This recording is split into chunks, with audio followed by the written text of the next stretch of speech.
Hello everyone, क्या हाल चाल है मेरे प्यारे प्यारे जीव जंतुओं। सर सब बढ़िया, सब मजे में। तो इंडियन इकोनॉमिक्स एनवायरनमेंट का मैराथन में आप लोग का स्वागत है। दोस्तों, हमने सोचा है कि इंडियन इकोनॉमी को दो पार्ट्स में बांटने का, कि आप लोग बेटर समझ पाओ। एक ही बार में अगर 3-4 घंटे का वीडियो अगर हो जाए तो आप लोग हो सकता है बेटर नहीं समझोगे। तो इसीलिए हम सोचे हैं कि इंडियन इकोनॉमिक्स एनवायरनमेंट को दो पार्ट्स में बांटे। एक तो आज पढ़ा रहा हूं, एक कल पढ़ाऊंगा आप लोग को, ठीक है। तो आज हमारा होने वाला है part A, Indian economics environment का मैराथन का अपने लोग पार्ट ए पढ़ने वाले हैं। तो सबसे पहले आप स्ट्रैटेजी अच्छे से सुनो, उसके बाद स्टार्ट करते हैं, ठीक है। तो पार्ट ए में हम लोग कवर करने वाले हैं unit number 1 and unit number 3, जो कि बहुत बड़ा यूनिट है। यूनिट 1 और यूनिट 3 दोनों ही बहुत बड़ा यूनिट है। उसको आज हम लोग खत्म कर लेंगे। आज हम लोग इस पार्ट में उसको खत्म कर लेंगे, ठीक है। अगर आप बोलोगे कि भैया पार्ट बी भी आज ही लेके आ जाओ, अगर कमेंट सेक्शन में लिखोगे तो पार्ट बी भी आज ही दे देंगे। लेकिन क्या जरूरत है, कल आराम से देते ना पार्ट बी। आज पहले पार्ट ए करो, फिर कल पार्ट बी दे देंगे, ठीक है। अच्छा, एक बात सुनो, एक बात सुनो। आप बोलोगे कि भैया क्या क्या करें, इकोनॉमिक्स का स्ट्रैटेजी क्या होने वाला है। हमने अभी तक इंडियन इकोनॉमिक्स में कुछ भी नहीं पढ़ा है। अगर आपने इंडियन इकोनॉमिक्स में कुछ भी नहीं पढ़ा है दोस्तों, तो चिंता का बात नहीं है, चिंता का एकदम बात नहीं है। देखिए, हम स्ट्रैटेजी बता रहे हैं, उस स्ट्रैटेजी को फॉलो कीजिए। आपका एग्जामिनेशन बहुत मस्त जाएगा, बहुत खूबसूरत जाएगा। ये मेरा गारंटी है दोस्त, मेरा गारंटी, ये मेरा गारंटी है। आपका एग्जामिनेशन बहुत अच्छा जाएगा। देखिए, सबसे पहले मैं करवाने वाला हूं आपको संजीवनी बूटी, मतलब संजीवनी बूटी से मैं पढ़ाने वाला हूं। ये जो संजीवनी बूटी है आपको टेलीग्राम चैनल पर मिल जाएगा। हमारा टेलीग्राम चैनल का लिंक जो है ना, डिस्क्रिप्शन में है। अगर आपने अभी तक हमारा टेलीग्राम चैनल को ज्वाइन नहीं किया तो टेलीग्राम चैनल को ज्वाइन कीजिए। और अगर आपने अभी तक व्हाट्सएप ग्रुप को भी ज्वाइन नहीं किया तो व्हाट्सएप ग्रुप को भी ज्वाइन कर लीजिए फटाफट से। तो सबसे पहले अपने लोग संजीवनी बूटी को पढ़ाएंगे आप लोगों को बहुत बढ़िया तरीके से। ये संजीवनी बूटी को बहुत बढ़िया तरीके से आप लोगों को पढ़ाएंगे, ठीक है। कुछ एक्स्ट्रा क्वेश्चंस जो हमको लगता है ई बुक का भी इंपॉर्टेंट है, तो वो एक्स्ट्रा क्वेश्चंस जो ई बुक में छूट गया, वो उसको ई बुक से भी हम लोग पढ़ा देंगे। कुछ एक्स्ट्रा क्वेश्चंस हमको लगता है ई बुक का भी इंपॉर्टेंट है, उसको भी हम लोग पढ़ा देंगे। बिकॉज बहुत सारे कॉलेजेस में तो टफ टफ पेपर सेट होता है ना। तो सबसे पहले हमारा प्राइमरी एम क्या है, संजीवनी बूटी को फिनिश करना। उसके बाद हम लोग ई बुक को फिनिश करेंगे। और दोस्तों, आप लोग अगर बोलोगे कि भैया और थोड़ा एक्स्ट्रा क्वेश्चंस लेके आओ, बिकॉज हम गोइंका में पढ़ते हैं, भवानीपुर में पढ़ते हैं, जो लोग भी देखो, इतने से काम बन जाएगा आपका। आपका अगर नॉर्मल कॉलेज है तो टफ टफ क्वेश्चंस नहीं पूछते, इतने से काम आपका बन जाएगा। ये मेरी एश्योरिटी है, ये मेरी गारंटी है, इतने से आपका काम बन जाएगा। लेकिन आप अगर गोइंका में पढ़ते हो, गोइंका में, या आप अगर भवानीपुर में पढ़ते हो, ठीक है, गोइंका में पढ़ते हो, भवानीपुर में पढ़ते हो, या फिर जो बड़े बड़े कॉलेजेस है उसमें आप पढ़ते हो, तो आपका पेपर थोड़ा सा टफ सेट हो सकता है। उसके लिए अगर आप बोलोगे तो मैं कुछ और एक्स्ट्रा क्वेश्चंस आपको, टफ टफ क्वेश्चंस आपको दे दूंगा, कुछ और, मतलब कि दो चार और ज्यादा नहीं। लेकिन आपको मैं एश्योरिटी देता हूं कि अगर आप एक नॉर्मल कॉलेज में पढ़ते हो, नॉर्मल कॉलेज, ज्यादा बड़ा भी नहीं है ज्यादा छोटा भी नहीं है, तो ये पढ़ने से आपका हो जाएगा। आलतू फालतू चीज पढ़ना नहीं है आप लोगों को। जो टफ क्वेश्चन पूछते हैं वो कहां पूछते हैं, वो गोइंका में पूछते हैं और वो भवानीपुर में पूछते हैं। और यस दोस्तों, इसके साथ आपको एक और सजेशन फॉलो करना है, कॉलेज का सजेशन। कॉलेज अगर कुछ भी बोले, कॉलेज अगर कुछ भी सजेशन दे, उसको फॉलो कर लीजिएगा, याद कर लीजिएगा। तो सबसे पहला अपना प्राइमरी एम क्या रहेगा, संजीवनी बूटी। उसके बाद दूसरा ई बुक। पहले संजीवनी बूटी करवाऊंगा, मैं खुद आपको याद करवा दूंगा दोस्तों। आपको कुछ पढ़ना नहीं है, ना ना ना ना ना, मैं खुद इस सेशन में आप लोगों को सब कुछ याद करवा दूंगा। कुछ पढ़ना नहीं है आप लोगों को, बस रिवाइज करना, एग्जाम देने चल जाना, रिवाइज करना, एग्जाम देने चल जाना, बस बात खत्म। तो संजीवनी बूटी सबसे पहले कराऊंगा। उसके बाद आप लोगों को ई बुक करवाऊंगा, ई बुक। ई बुक के वो पोर्शंस जो जो हमको लगता है कि अनकवर्ड है, या जो जो हमको लगता है इंपॉर्टेंट है। तो संजीवनी बूटी पहले कराऊंगा, ई बुक बाद में कराऊंगा। और दोस्तों, हमारा इस तरीके से यूनिट नंबर 1 और यूनिट नंबर 3 जो है बहुत बेहतरीन तरीके से कंप्लीट हो जाएगा। लेकिन हमको लाइक चाहिए, तो प्लीज आप लोग जरूर से इस सेशन को लाइक कीजिए। आज का जो लाइक टारगेट है, आज का जो लाइक टारगेट है वो है 500 लाइक। अब देखिए, हम इंडियन इकोनॉमिक्स का यूनिट नंबर 1 और यूनिट नंबर 3 ऑलरेडी रिकॉर्ड कर चुके हैं। आप लोगों को वो वीडियो प्ले होना शुरू हो जाएगा अभी। लेकिन सबसे पहले आप लाइक करो, कमेंट करो, शेयर करो। और अगर और कुछ एक्स्ट्रा क्वेश्चन चाहिए, अगर आप गोइंका में पढ़ते हो, या अगर आप गोइंका में पढ़ते हो, अगर आपको और लगता है कि 2-4 एक्स्ट्रा क्वेश्चंस और लेके आओ भैया, तो मेरे को बताना कमेंट सेक्शन में, मैं लेके आ जाऊंगा। लेकिन आपके लिए बता रहा हूं दोस्त, इतना कुछ करने का वो जरूरत नहीं है, ठीक है। आप अगर नॉर्मल कॉलेज में पढ़ते हो, इतना कुछ करने का जरूरत नहीं है। इकोनॉमिक्स का एग्जाम सब पास करेगा, सब पास करेगा। बस संजीवनी बूटी कर लो, और ई बुक के जो जो क्वेश्चंस मैं करवा रहा हूं वो सब कर लो, बस पास हो जाओगे। संजीवनी बूटी और ई बुक के जो जो क्वेश्चंस मैं करवा रहा हूं वो कर लो, पास हो जाओगे भाई, पास पास पास हो तुम। तो भैया ये सब कहां पे मिलेगा, ये सब मिलेगा आपको हमारे हमारे व्हाट्सएप ग्रुप में, और हमारे वो टेलीग्राम चैनल पर। तो डिस्क्रिप्शन में लिंक है, फटाफट से जाओ और फटाफट से डाउनलोड कर लो ई बुक और संजीवनी बूटी। Thank you so much guys, thank you so much. चलिए अब वीडियो प्ले होना शुरू हो जाएगा। चलिए आइए, लाइक जरूर कीजिएगा, कमेंट जरूर कीजिएगा, शेयर जरूर कीजिएगा। Thank you. क्या हाल चाल है मेरे प्यारे प्यारे जीव जंतुओं, क्या हाल चाल है मेरे प्यारे प्यारे जीव जंतुओं, कैसे हो मेरे प्यारे प्यारे भोले भाले रसगुल्लास एंड रसगुल्लीस, कैसे हो, क्या हाल चाल है? क्या आप लोग आज के मैराथन के लिए रेडी हो? क्या इकोनॉमिक्स के मैराथन के लिए आप लोग रेडी हो? प्लीज चैट बॉक्स में बताइए, प्लीज लाइक कर दो और हर एक कॉलेज ग्रुप में ये लिंक शेयर हो जाना चाहिए भाई। मजा आने वाला है आज का मैराथन में, पूरा का पूरा स्ट्रैटेजी, रोड मैप सब कुछ बताऊंगा दोस्तों। एकदम ताबड़तोड़ मैराथन होने वाला है। ज्यादा नहीं, मैं वो टीचर्स के जैसा नहीं हूं कि 6 घंटा 8 घंटा 10 घंटा मैराथन ले रहे हैं, नहीं। आज हम 2 घंटा पढ़ाएंगे और कल हम 2 घंटा पढ़ाएंगे, यानी 4 घंटे के अंदर अंदर संजीवनी बूटी प्लस ई बुक सब खत्म हो जाएगा। संजीवनी बूटी भी करवाऊंगा, ई बुक भी करवाऊंगा। इस 4 घंटे अगर तुम ये 4 घंटा अगर तुम बेस्ट यूटिलाइज कर लिए दोस्तों, तो मैं सच बता रहा हूं इकोनॉमिक्स का एग्जामिनेशन आपका बहुत बढ़िया जाने वाला है। बहुत सुंदर इकोनॉमिक्स का एग्जामिनेशन जो है वो आपको जाने वाला है। क्या आप लोग रेडी हो? जल्दी बताओ, जल्दी चैट बॉक्स में लिखो, क्या आप लोग रेडी हो? क्या आप लोग रेडी हो आज के मैराथन को अटेंड करने के लिए? क्या आप लोग रेडी हो आज एकदम तोड़ फोड़ मतलब कि मचाने के लिए? क्या आप लोग रेडी हो? हाउ इज द जोश गाय, हाउ इज द जोश? बताओ, हाउ इज द जोश? क्या हाल चाल है, कैसे हो आप सब? जल्दी बोलो, जल्दी बोलो भाई, जल्दी बोलो। और हाँ, हर एक जगह पे लिंक को फॉरवर्ड कर दो, बिकॉज आज हम लोग करने वाले हैं इंडियन इकोनॉमिक्स एनवायरनमेंट का महातांडव मैराथन, महामैराथन करने वाले हैं आज हम लोग इंडियन इकोनॉमिक्स एनवायरनमेंट का। ठीक है, तो फटाफट से आओ और फटाफट से जरा देखते हैं सबसे पहले क्या क्या करेंगे हम लोग। सबसे पहले देखो, सबसे पहले मैं आपको संजीवनी बूटी करवाऊंगा। हर एक चैप्टर का सबसे पहले हम आपको संजीवनी बूटी करवाएंगे। क्या करवाएंगे सर? संजीवनी बूटी। ये क्या होता है संजीवनी बूटी? मेरे सजेस्टेड क्वेश्चंस है, जो क्वेश्चंस आपके एग्जामिनेशन में आने के चांसेस बहुत ज्यादा है, 90% आते हैं एग्जामिनेशन में। तो सबसे पहले संजीवनी बूटी करवा देंगे। उसके बाद जो सारे क्वेश्चन संजीवनी बूटी में नहीं कवर है, वो सारे क्वेश्चन हमारे ई बुक्स में कवर होंगे। तो सबसे पहले संजीवनी बूटी करवाएंगे, उसके बाद ई बुक्स हम ये करवाएंगे। ठीक है, तो पहले संजीवनी बूटी करवाएंगे, उसके बाद ई बुक करवाएंगे।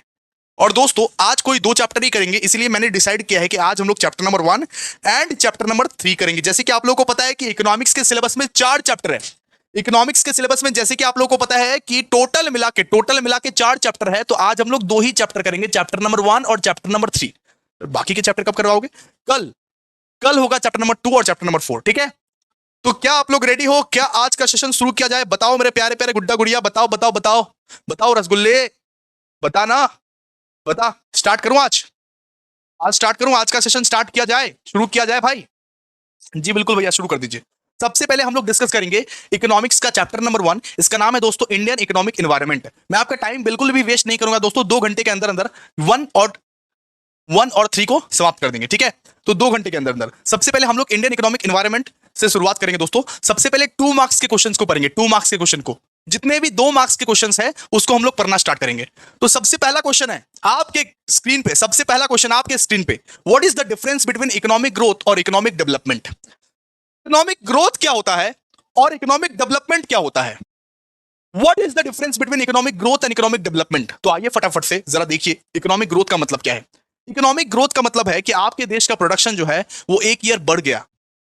आपके देश का जीडीपी का ग्रोथ जब होता है तब उसको आप बोलते हो इकोनॉमिक ग्रोथ। मान लीजिए आपके कंट्री का जीडीपी ग्रोथ बढ़ गया है, उसको आप क्या बोलोगे? Economic growth. सिर्फ एक एस्पेक्ट से जब आप देखते हो उसको क्या बोलते हैं? Economic growth. नहीं समझ आया सर? रुकिए। Economic growth refers to the increase in country's output of goods and services. मतलब आपका देश पहले कम गुड्स बनाता था, अब ज्यादा गुड्स बनाता है। आपका देश पहले कम गुड्स एंड सर्विसेज प्रोड्यूस करता था, अब ज्यादा गुड्स एंड सर्विसेज प्रोड्यूस कर रहा है। उस चीज को हम लोग क्या बोलेंगे? Economic growth. मतलब सुनिए ना, एक एग्जांपल समझिए। आप पहले 60% मार्क्स लाते थे, अब आप 80% मार्क्स लाते हैं, तो आपका ग्रोथ हो गया ना भाई। उसी चीज को बोलते हैं, उसी चीज को इकोनॉमिकली हम लोग बोलते हैं इकोनॉमिक ग्रोथ। इसी तरीके से देश भी तो तरक्की करता था, इसी तरीके से देश भी तो तरक्की करता है। सीधा सा बात है कि देश पहले कम गुड्स एंड सर्विसेज प्रोड्यूस करता था, अब देश ज्यादा गुड्स एंड सर्विसेज प्रोड्यूस कर रहा है।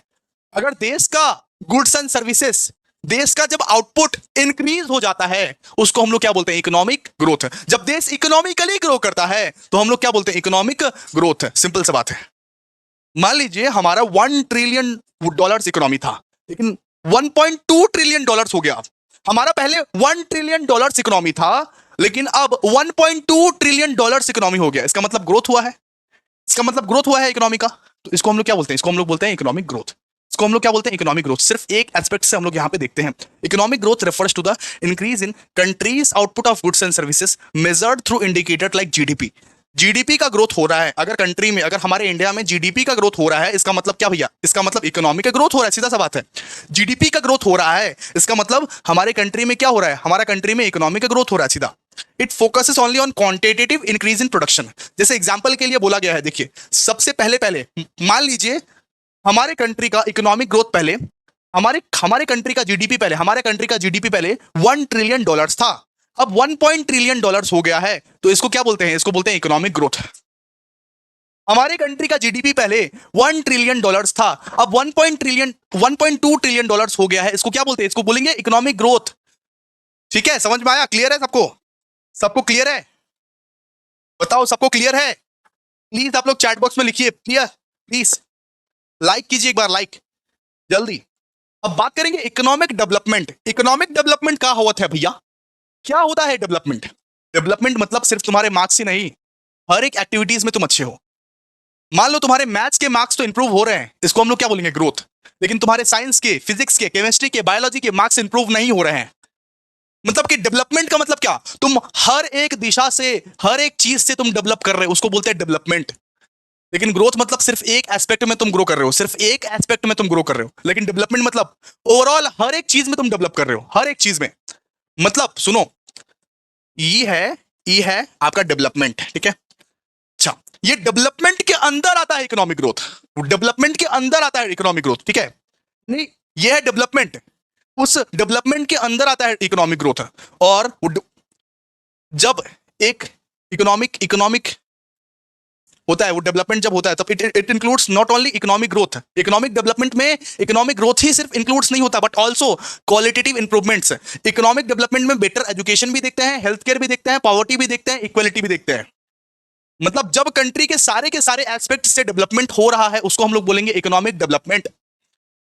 जब इकोनॉमी के सारे एस्पेक्ट से ग्रोथ हो रहा है, तो हम लोग इसको क्या बोलेंगे? Economic development. मतलब भैया इकोनॉमिक ग्रोथ भी हो रहा है, लेकिन साथ साथ better education facility, health care facility और इक्वालिटी, ये सब चीज हम लोग को मिल रहा है। साथ साथ हमारा कंट्री भी डेवलप हो रहा है, साथ साथ हमारा कंट्री में जो पीपल्स लोगों का क्वालिटी ऑफ लाइफ है वो भी इंप्रूव हो रहा है, स्टैंडर्ड ऑफ लाइफ जो है वो भी इंप्रूव हो रहा है। साथ साथ ग्रोथ तो हो रहा है, लेकिन हेल्थ केयर भी ग्रो कर रहा है, एजुकेशन भी ग्रो कर रहा है, पॉवर्टी भी ग्रो कर रहा है।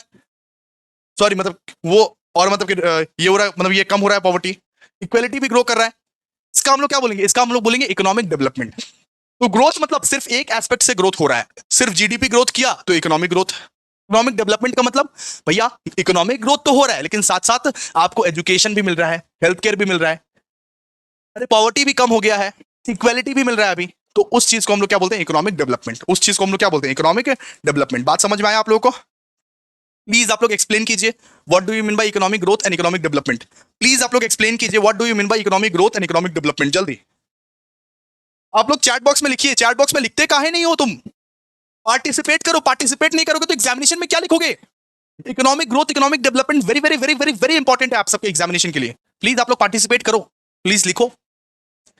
संजीवनी बूटी से डायरेक्ट पढ़ा रहे हैं भाई, एग्जामिनेशन में छपा हुआ आएगा। सुनो, आप लोग को क्या क्या पढ़ना है आप लोग को बता देते हैं। सुनो, आप लोग को क्या क्या पढ़ना है आप लोग को बता देते हैं। सबसे पहले तो ई बुक पढ़ लेना, क्योंकि हम इसके बाद पढ़ाएंगे आपको। साथ ही साथ संजीवनी बूटी पढ़ लेना, संजीवनी बूटी पढ़ लेना। साथ ही साथ आप क्या पढ़ोगे? संजीवनी बूटी। और साथ ही साथ अगर कुछ कॉलेज ने सजेशन दिया है, कॉलेज ने कुछ सजेशन दिया है, तो उसको भी पढ़ना जरूरी है, क्योंकि हर एक कॉलेज अपना अपना दिमाग चलाता है। हर एक कॉलेज में कुछ ऐसे क्वेश्चंस भी दे देते हैं जो कि आउट ऑफ सिलेबस है। तो सबसे पहले तो आपके लिए ई बुक पढ़ना जरूरी है, उसके बाद संजीवनी बूटी, उसके बाद कॉलेज का सजेशंस। ये तीन चीज अगर पढ़ लिया और ये मैराथन देख लिया, तो तुमको 70-80% लाने से कोई नहीं रोक सकता। 70-80% लाने से कोई नहीं रोक सकता। ये डंके की चोट पे बोलता हूं मैं, ये डंके की चोट पे बोलता हूं। ई बुक पढ़ लिया, संजीवनी बूटी पढ़ लिया, कॉलेज के सजेशंस को फॉलो कर लिया, तो 70-80% लाने से तुमको कोई नहीं रोक सकता। इकोनॉमिक्स का एग्जामिनेशन अच्छा ही जाएगा, चाहे वो इंटरनल हो चाहे वो एक्सटर्नल हो, ठीक है? तो इकोनॉमिक ग्रोथ और इकोनॉमिक डेवलपमेंट सबको क्लियर है? बताओ भाई, बताओ, क्यों नहीं बताते तुम? पार्टिसिपेट क्यों नहीं करते? बताओ। जी भैया बिल्कुल क्लियर है। अब next question, what is GDP? GDP क्या होता है? जीडीपी क्या होता है? देखिए, एक सिंपल टर्म समझिए। अपने कंट्री में 1 ईयर के अंदर, अपने कंट्री में 1 ईयर के अंदर सुई से लेके समंदर तक, सुई से लेके जहाज तक, सुई से लेके जहाज तक कुछ भी गुड्स एंड सर्विसेज बनता है, अपने कंट्री में, अपने देश में, अपने भारत में, अपने हिंदुस्तान में 1 साल के अंदर अंदर कोई भी सामान प्रोड्यूस होता है, कोई भी गुड्स एंड सर्विसेज प्रोड्यूस होता है, उसको अगर मिला दिया जाए और उसका अगर एक वैल्यू डिसाइड कर दिया जाए तो वो वैल्यू को बोलते हैं जीडीपी। वो वैल्यू को बोलते हैं GDP, gross domestic product.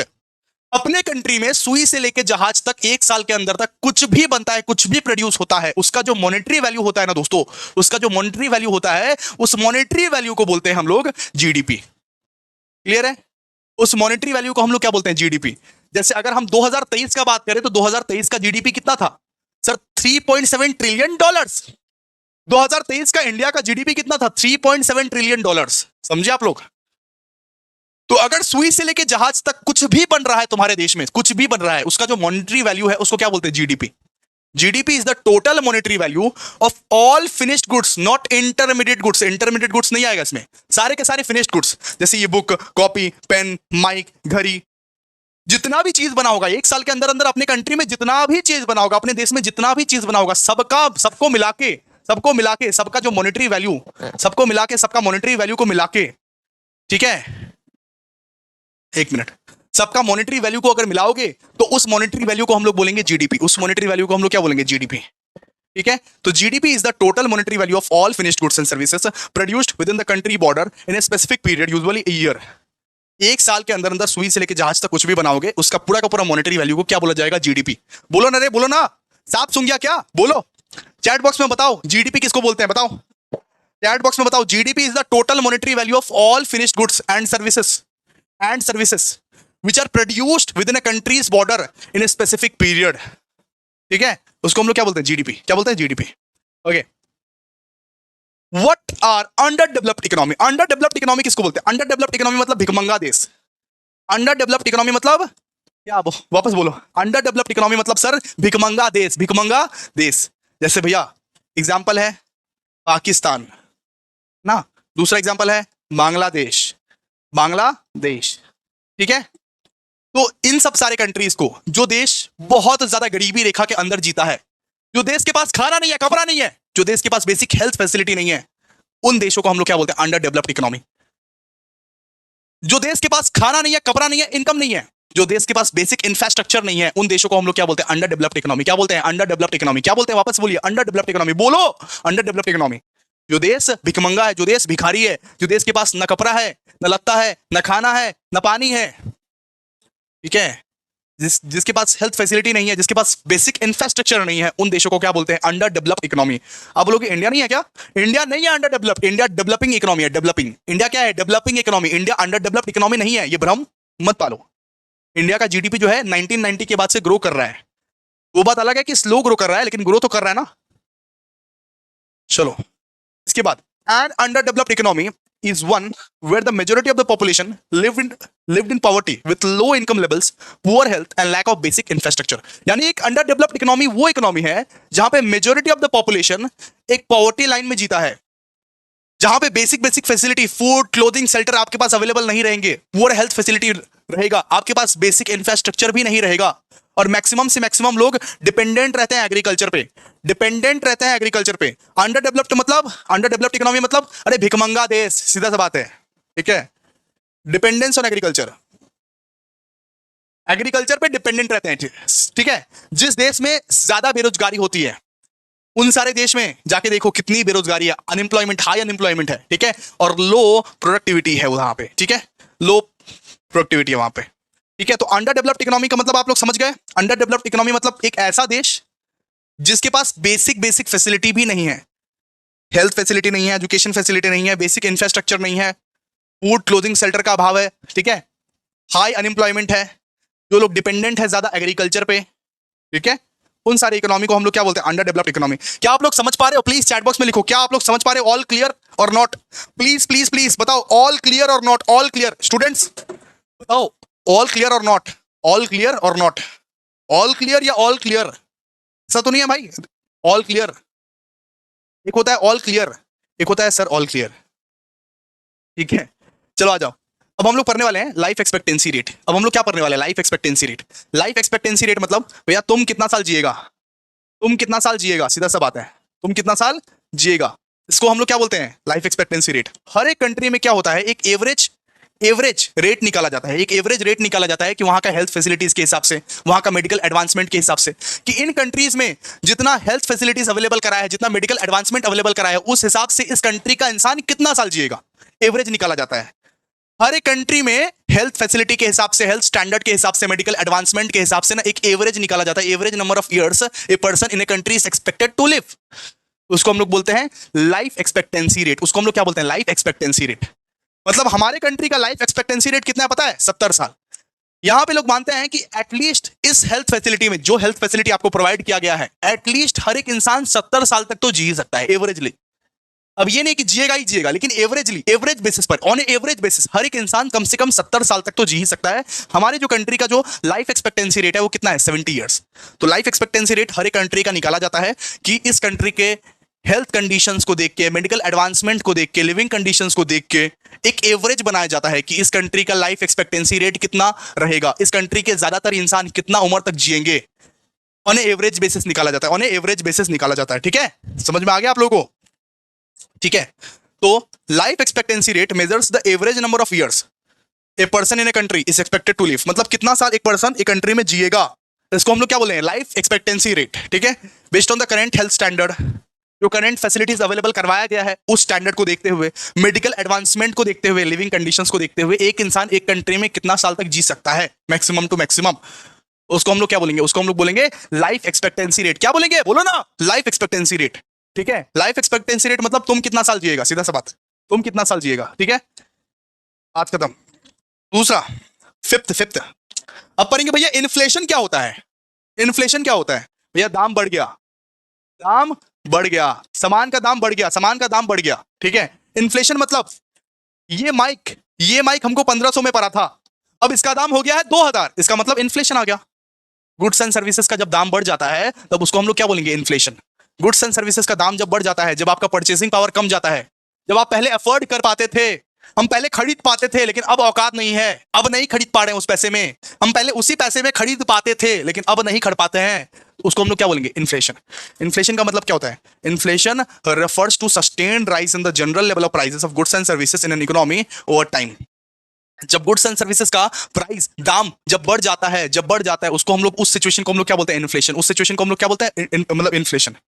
It reduces the purchasing power of the money. मतलब पहले हमारे पास इतना पावर था कि हम लोग खरीद पाते थे, पहले हमारे पास इतना पावर था कि हम लोग खरीद पाते थे, लेकिन अब हमारे पास पावर नहीं है, अब हम लोग नहीं खरीद पा रहे हैं सामान।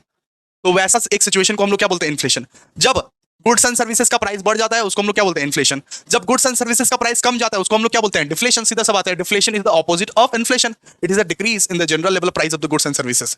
मतलब हम पहले खीरा लाते थे एकदम 30 रुपया केजी, अब हो गया 20 रुपया केजी। अरे भाई हम खीरा लाते थे, एप्पल लाते थे, मान लो एप्पल का एग्जांपल लेते हैं, हम मान लो एप्पल लाते थे 50 रुपीज केजी, अभी वो हो गया 20 रुपया। तो यानी क्या हो गया? डिफ्लेशन हो गया। अगर दाम कम जाता है, अगर किसी चीज का दाम, अगर गुड्स एंड सर्विसेज का दाम कम जाता है, जनरल प्राइस लेवल कम जाता है, उसको हम लोग क्या बोलते हैं? डिफ्लेशन। ठीक है, इतना समझ में आ गया आप लोग को? इतना समझ में आ गया? बताओ क्लियर है कि नहीं? बताओ क्लियर है कि नहीं? बताओ बताओ ना रे, जल्दी बोलो, क्लियर है कि नहीं? सर क्लियर है। अब हम लोग पढ़ने वाले ह्यूमन डेवलपमेंट इंडेक्स। आप लोग को जब बुखार आता है फिर आप क्या यूज करते हो? सर थर्मोमीटर यूज करते हैं।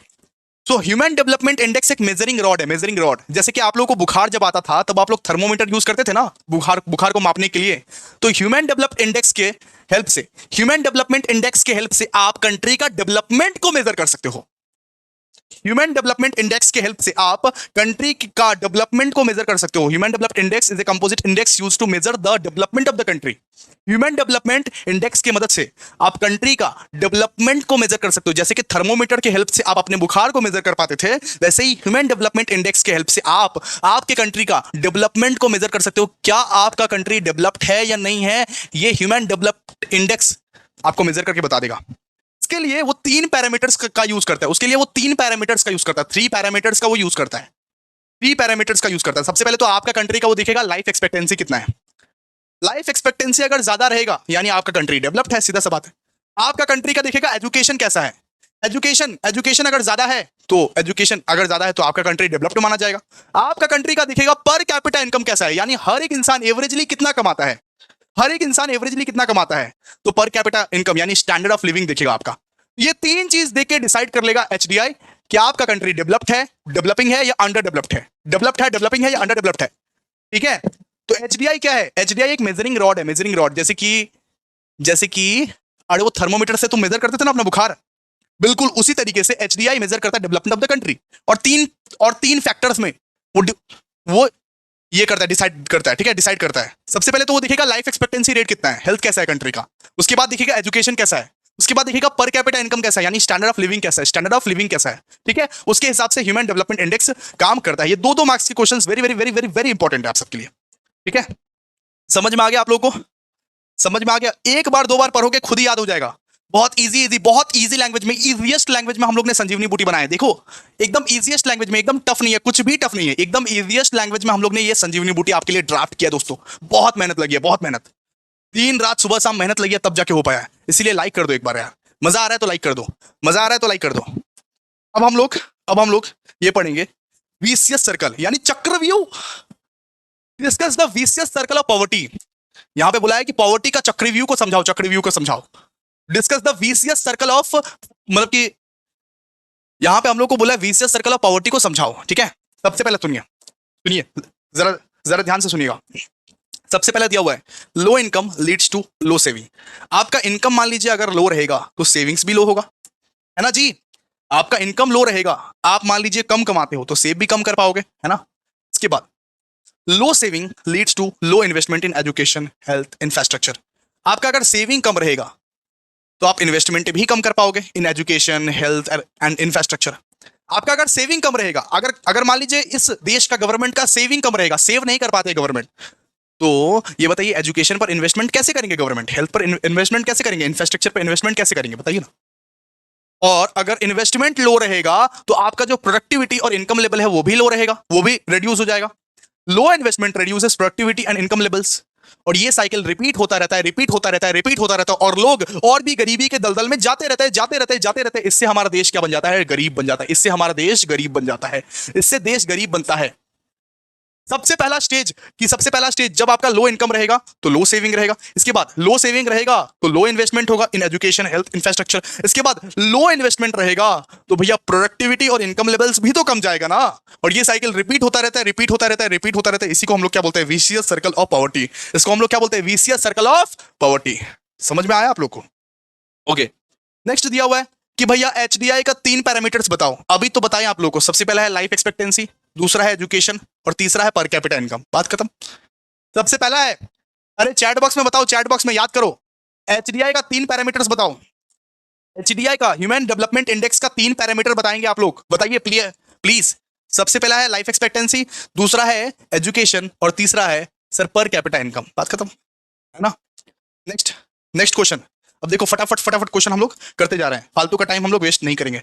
अब देखिए, what is economic liberalization. Liberalization किसको बोलते हैं, क्या होता है लिबरलाइजेशन?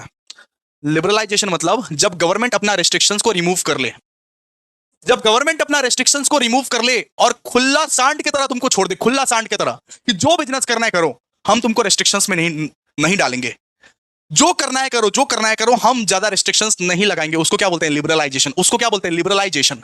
ठीक है, economic liberalization refers to the removal of government restrictions, यानी गवर्नमेंट, मोदी जी ने सारा रेस्ट्रिक्शंस निकाल लिया, हटा लिया, और बोला आप जो भी ट्रेड करना चाहते हो, जो भी बिजनेस करना चाहते हो करो, कोई दिक्कत नहीं है, कोई वांदा नहीं है, कोई रेस्ट्रिक्शन नहीं है, करो। इसको हम लोग क्या बोलेंगे, इकोनॉमिक लिबरलाइजेशन। लिबरलाइजेशन कैसे लाया जा सकता है बताओ, रिड्यूसिंग टैक्स। अब अभी कभी टैक्स कम कर देते हैं, ट्रेड बैरियर्स को एलिमिनेट करके, फॉरेन इन्वेस्टमेंट को अलाउ करके, ठीक है, ये सब करके गवर्नमेंट क्या करती है, गवर्नमेंट लिबरलाइजेशन लाती है, गवर्नमेंट लिबरलाइजेशन लाती है। ठीक है, कि आप लोगों को जो भी बिजनेस करना है करो, हम लोग रोकेंगे टोकेंगे नहीं आप लोगों को, ठीक है। और यही चीज 1991 में लाया गया था, to boost economic growth and attract foreign investment.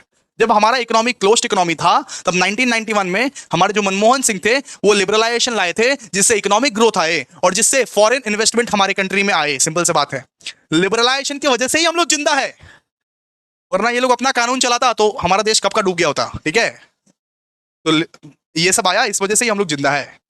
ठीक है, लिबरलाइजेशन मतलब गवर्नमेंट का जो रिस्ट्रिक्शंस है, गवर्नमेंट जो रिस्ट्रिक्शंस लगा के रखी है उसका रिमूवल। What is privatisation? अगर गवर्नमेंट अपना स्टेक प्राइवेट हैंड्स को बेचती है, उसको बोलते हैं प्राइवेटाइजेशन। मतलब मान लो एक एंटरप्राइज है गवर्नमेंट का, तो उसको एक प्राइवेट हैंड्स में बेच दिया गया फॉर पैसा, for what, for for for पैसा, फॉर मनी। उसको हम लोग क्या बोलते हैं? Privatisation. Privatisation is the process of transferring ownership and control of the government own enterprises. मतलब गवर्नमेंट का खुद का ओन्ड एंटरप्राइजेस अगर वो प्राइवेट इंडिविजुअल्स को दे देता है या कंपनीज को दे देता है तो हम लोग उसको क्या बोलते हैं? प्राइवेटाइजेशन। ठीक, हम लोग उसको क्या बोलते हैं? प्राइवेटाइजेशन। ठीक है, समझ में आ गया आप लोगों को? तो privatization is the process of transferring ownership and control of the government owned enterprises to private individuals और कंपनी। क्लियर है? और प्राइवेटाइजेशन का फीचर क्या क्या है देखिए, it aims to improve efficiency, it aims to improve efficiency and reduce the financial burden to the government, है ना? एफिशिएंसी लाता है, फाइनेंशियल बर्डन को रिड्यूस करता है। For example, Air India was privatized by selling it to the Tata group. तो air air मतलब यहाँ पे एयर इंडिया जो था ना, एयर इंडिया, ये पहले गवर्नमेंट का था और इसको वो टाटा ग्रुप को सेल कर दिया। ठीक है, और वो एयर इंडिया अब क्या बन गया? अब भैया वो प्राइवेटाइज बन गया। ठीक है, इसको हम लोग क्या बोलते हैं? इसको हम लोग बोलते हैं प्राइवेटाइजेशन। समझ में आ गया आप लोग को? प्लीज, क्लियर है? लिबरलाइजेशन, प्राइवेटाइजेशन क्लियर है कि नहीं है? बताओ, जल्दी बोलो, जल्दी बोलो जी, जल्दी बोलो। सिमरन जल्दी बोलो, क्लियर है कि नहीं? चलो नेक्स्ट हम लोग लास्ट ये 2 मार्क्स से क्वेश्चन पढ़ने वाले हैं कि भैया फिस्कल पॉलिसी क्या होता है और मॉनेटरी पॉलिसी क्या होता है। तो बेटा जी जरा ध्यान दीजिएगा, फिस्कल पॉलिसी जो है ये गवर्नमेंट मैनेज करती है। फिस्कल पॉलिसी को गवर्नमेंट मैनेज करती है और मॉनेटरी पॉलिसी को आरबीआई मैनेज करती है। फिस्कल पॉलिसी को कौन मैनेज करता है? गवर्नमेंट। तो फिस्कल पॉलिसी क्या है? Managed by the government. It involve decision on taxation, मतलब अगर सरकार वो टैक्सेशन के रिलेटेड कुछ डिसाइड कर रही है या पब्लिक स्पेंडिंग के रिलेटेड कुछ कर रही है डिसाइड, उसको हम लोग क्या बोलते हैं? उसको हम लोग बोलते हैं fiscal policy. For example, increasing spending on infrastructure boost employment. ठीक है, फिस्कल पॉलिसी को कौन मैनेज करता है? गवर्नमेंट मैनेज करता है। और मॉनेटरी पॉलिसी को कौन मैनेज करता है? सेंट्रल बैंक यानी आरबीआई करता है मैनेज। ठीक है, रिजर्व बैंक ऑफ इंडिया करता है manage. It control the money supply and interest rate to maintain price stability. For example, raising interest rate help control inflation.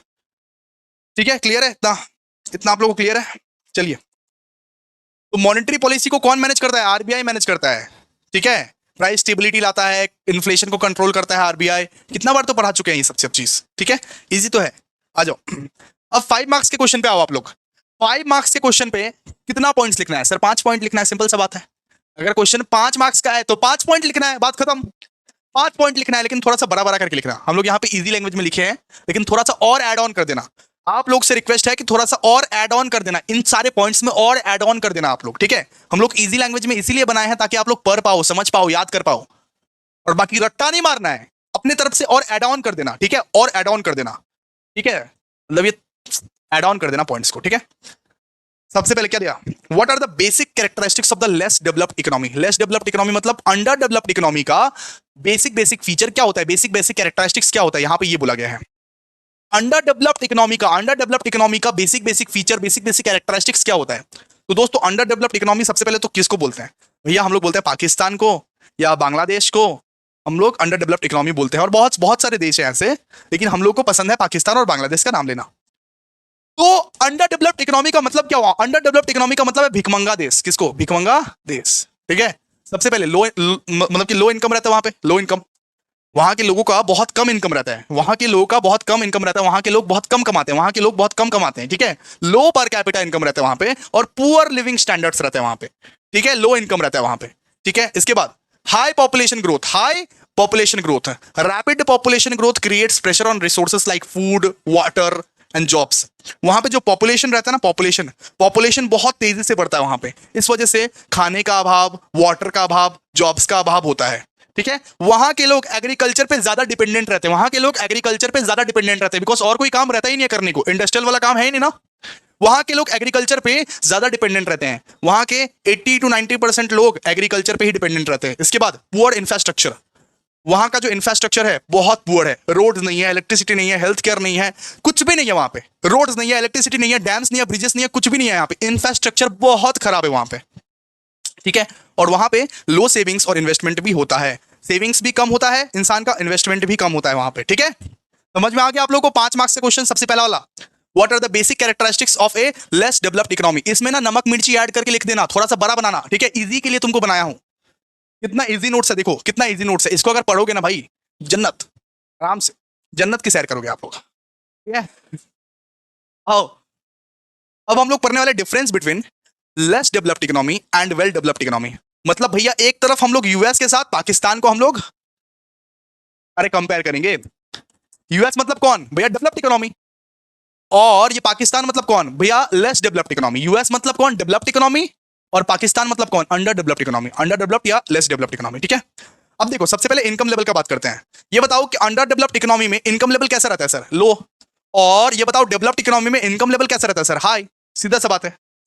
Sectoral contribution, ये बताओ under developed economy किस sector पे ज्यादा focus करता है, agriculture पे ज्यादा फोकस करता है, और ये बताओ डेवलप्ड इकोनॉमी किस सेक्टर पे ज्यादा फोकस करता है, इंडस्ट्रीज और सर्विसेज पे ज्यादा फोकस करता है।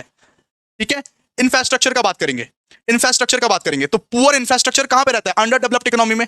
अंडर डेवलप्ड इकोनॉमी में घटिया इंफ्रास्ट्रक्चर रहता है, रोड्स नहीं है, डैम्स नहीं है, इलेक्ट्रिसिटी नहीं है, कुछ भी नहीं है।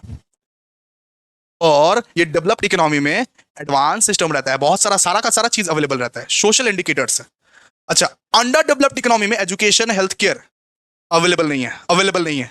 लेकिन अगर एक इकोनॉमी अच्छा है तो वहां पे सब कुछ अवेलेबल है, एजुकेशन भी अवेलेबल है, हेल्थ केयर भी अवेलेबल है। ठीक है, अनएम्प्लॉयमेंट, अनएम्प्लॉयमेंट मतलब भैया अंडर डेवलप्ड इकोनॉमी में अनएम्प्लॉयमेंट भर भर के है, अरे बेरोजगारी भर भर के है। लेकिन अगर इकोनॉमी डेवलप्ड है तो वहां पे बेरोजगारी ना के बराबर है, वहां पे बहुत कम लोग बेरोजगार है, वहां पे बहुत कम लोग बेरोजगार है। ठीक है, बहुत कम लोग बेरोजगार है। ठीक है, समझ में आ गया इतना। प्लीज आप लोग अब बताओगे under developed economy and well developed economy का डिफरेंस। हर एक बच्चा एक एक करके डिफरेंस बताएगा ताकि याद हो जाएगा। Under developed economy and well developed economy का डिफरेंस, एक एक करके डिफरेंस हर कोई बताओ, अलग अलग, एक एक करके डिफरेंस हर कोई बताएगा, एक एक करके डिफरेंस हर कोई बताएगा प्लीज, एक एक करके डिफरेंस हर कोई बताएगा, फिर हम आगे बढ़ेंगे। बताओ बताओ भाई बताओ। ये चैप्टर खत्म होने को आया, देखो संजीवनी बूटी एक बार खत्म कर लेंगे, ई बुक में जस्ट जाके हम लोग को क्रॉस वेरिफिकेशन करना है। ई बुक में क्या करना है, क्रॉस वेरिफिकेशन करेंगे कि क्या क्या क्वेश्चन हो गया है, क्या क्या क्वेश्चन नहीं हुआ है। जो जो चीज नहीं हुआ होगा वो सब चीज आराम से पढ़ लेंगे, बस हो गया, बात खत्म। इतना ही पढ़ना है आप लोगों को, कुछ एक्सेस नहीं पढ़ने को बोल रहे हैं, है ना। आज 1 और 3 कर लेंगे, कल 2 और 4 कर लेंगे, बस। ठीक है, आइए अब हम लोग क्या पढ़ने वाले हैं, अब हम लोग पढ़ने वाले हैं mention any 5 characteristics of the developing economy like India. India का 5 टॉप फीचर बताओ, इंडिया का 5 टॉप फीचर बताओ, क्या बताओ, इंडिया का 5 टॉप फीचर बताओ, सीधा सा बात है। इंडिया का यानी डेवलपिंग इकोनॉमी का ये 5 टॉप फीचर बताओ। सबसे पहले तो भैया मिक्स्ड इकोनॉमी, मिक्स्ड इकोनॉमी, हमारा जो इंडिया है वो मिक्स्ड इकोनॉमी है, वो खिचड़ी है सर। यहाँ पे पब्लिक सेक्टर भी काम करता है और प्राइवेट सेक्टर भी काम करता है, दोनों मिलके काम करता है, इसलिए इस सेक्टर को हम लोग क्या बोलते हैं, मिक्स्ड इकोनॉमी, मिक्स्ड इकोनॉमी बोलते हैं। यहाँ पे भैया कैपिटलिज्म भी चलता है, यहाँ पे सोशलिज्म भी चलता है, इसीलिए इसको मिक्स्ड इकोनॉमी बोला जाता है। ये एक बैलेंस बना के सब कुछ चलता है, यहाँ पे गवर्नमेंट का भी चलता है और यहाँ पे प्राइवेट इंडिविजुअल्स का भी चलता है, तो इस इकोनॉमी को हम लोग क्या बोलेंगे, मिक्स्ड इकोनॉमी बोलेंगे। ठीक है, इंडिया में आप लोग देखते हो भैया हाई पॉपुलेशन ग्रोथ है, यहाँ पे भैया जो पॉपुलेशन है वो बहुत ज्यादा हाई है, अनएम्प्लॉयमेंट भी हाई है, इस वजह से पॉपुलेशन हाई है, इसीलिए बेरोजगारी भी ज्यादा है। India's growing population provides labor, but also challenges like unemployment and resource scarcity. Unemployment इसीलिए है क्योंकि पॉपुलेशन ज्यादा है। इसके बाद यहाँ पे बोला है यहाँ के लोग अभी भी एग्रीकल्चर पे डिपेंडेंट है, यहाँ के लोग अभी भी एग्रीकल्चर पे डिपेंडेंट है। While agriculture employs many, its contribution to GDP is shrinking compared to industries and services. अभी भी एग्रीकल्चर पे 50 से 60% लोग डिपेंडेंट है, लेकिन उतना ज्यादा कंट्रीब्यूट नहीं कर पा रहे एग्रीकल्चर, उतना ज्यादा जीडीपी में कंट्रीब्यूट नहीं करता है एग्रीकल्चर। ठीक है, इसके बाद बोला गया है कि industries and service sector growth, अब थोड़ा सा इज्जत भी करेंगे, बहुत बहुत बहुत बहुत ज्यादा बेइज्जती कर दी, बहुत ज्यादा बेइज्जती कर दी। तो देखिए यहाँ पे बोला गया है कि जो भी हो इंडस्ट्री और सर्विस सेक्टर ग्रो किया है। यहाँ पे यही बोला गया है कि आईटी एंड मैन्युफैक्चरिंग जैसे, हेल्थ केयर जैसे, वो सर्विस सेक्टर बहुत ज्यादा ग्रो किया है, इंडस्ट्रीज और सर्विस सेक्टर बहुत ग्रो किया है 1990s के बाद, 1990s के बाद। और दोस्तों लास्ट में बोला हुआ इनकम इनइक्वालिटी वैसे का वैसा है। इंडिया में बहुत बदलाव आए हैं, बहुत चेंजेस आए हैं, जीडीपी बहुत ग्रो किया है, सब चीज तो ठीक है, लेकिन इनकम इनइक्वालिटी वैसा ही है, गरीब और गरीब होता जा रहा है, अमीर और अमीर होता जा रहा है। सब कुछ तो ठीक हो गया सर, लेकिन इनकम इनइक्वालिटी वैसे का वैसा ही है, इनकम इनइक्वालिटी अभी भी चेंज नहीं हुआ है इंडिया में। ठीक है, समझ में आया आप लोग को, तो यही सब है। ठीक है, अब आइए वो 10 मार्क्स के क्वेश्चन। अब 10 मार्क्स के क्वेश्चन अगर आपको पूछा जाए तो आप याद रखिएगा 8 पॉइंट्स कम से कम आपको लिखना है। अगर मान लीजिए इन सब संजीवनी बूटी में आपको 6-7 पॉइंट्स मिले तो आप मेरे ई बुक से पढ़ लीजिएगा, लेकिन 8 पॉइंट्स आप लोगों को लिखना है। ठीक है, 8 पॉइंट करके आप लोगों को लिखना ही लिखना है, ये कंपलसरी है दोस्तों। 10 मार्क्स का क्वेश्चन अगर पूछे तो 8 पॉइंट लिखना ही है, हालांकि 10 मार्क्स का क्वेश्चन सिर्फ एक ही पूछागा, और कॉलेज का कोई भी सजेशन हो उसको करना है। वापस बोल रहा हूं, संजीवनी बूटी ई बुक और कॉलेज का सजेशन अगर कर लिए 90% पक्का है भाई, 90% पक्का है। ठीक है, बाकी तो मैं पूरा का पूरी एकदम सब सब करवा दे रहा हूं, सब करवा दे रहा हूं। देखो अब 10 मार्क्स का क्वेश्चन पढ़ते हैं। Discuss the importance of Indian economic environment. यहां पे हम लोग को बोला है इंडियन इकोनॉमिक एनवायरनमेंट का इंपॉर्टेंस बताओ। ये जो इंडियन इकोनॉमिक एनवायरनमेंट है उसका इंपॉर्टेंस बताओ, इंपॉर्टेंस बताओ। सबसे पहला इंपॉर्टेंस तो यहां पे लिखा हुआ investment decision. Stable and favourable economic environment encourages investment from domestic and foreign players. यहां पे ये बोला गया है कि अगर हमारा इंडिया का एनवायरनमेंट, अगर हमारा इंडियन इकोनॉमिक एनवायरनमेंट बहुत अच्छा रहा तो फिर वो क्या करेगा, इनकरेज करेगा, वो फिर इन्वेस्टमेंट के लिए इनकरेज करेगा। फॉरेनर्स लोग यहां आके इन्वेस्ट करेंगे और हम लोग यहां पे इन्वेस्टमेंट करेंगे। इन्वेस्टमेंट करने से क्या होगा भैया, ग्रोथ होगा। सीधा सा बात है, इन्वेस्टमेंट अगर ज्यादा होगा तो ग्रोथ भी ज्यादा होगा। यहां पे वही बोला गया है। हमारा इंडियन इकोनॉमिक एनवायरनमेंट अगर बहुत ज्यादा अच्छा रहा, स्टेबल रहा, फेवरेबल रहा तो वो इनकरेज करेगा सबको इन्वेस्ट करने के लिए, और अगर इन्वेस्टमेंट ज्यादा रहा तो ग्रोथ भी ज्यादा होगा हमारा, है ना। इसके बाद इकोनॉमिक ग्रोथ है, ठीक है। इंडियन इकोनॉमिक एनवायरनमेंट भैया प्रमोट करता है इंडस्ट्रीज को, एग्रीकल्चर को, सर्विसेज को, कि भाई ग्रो करो ग्रो करो ग्रो करो।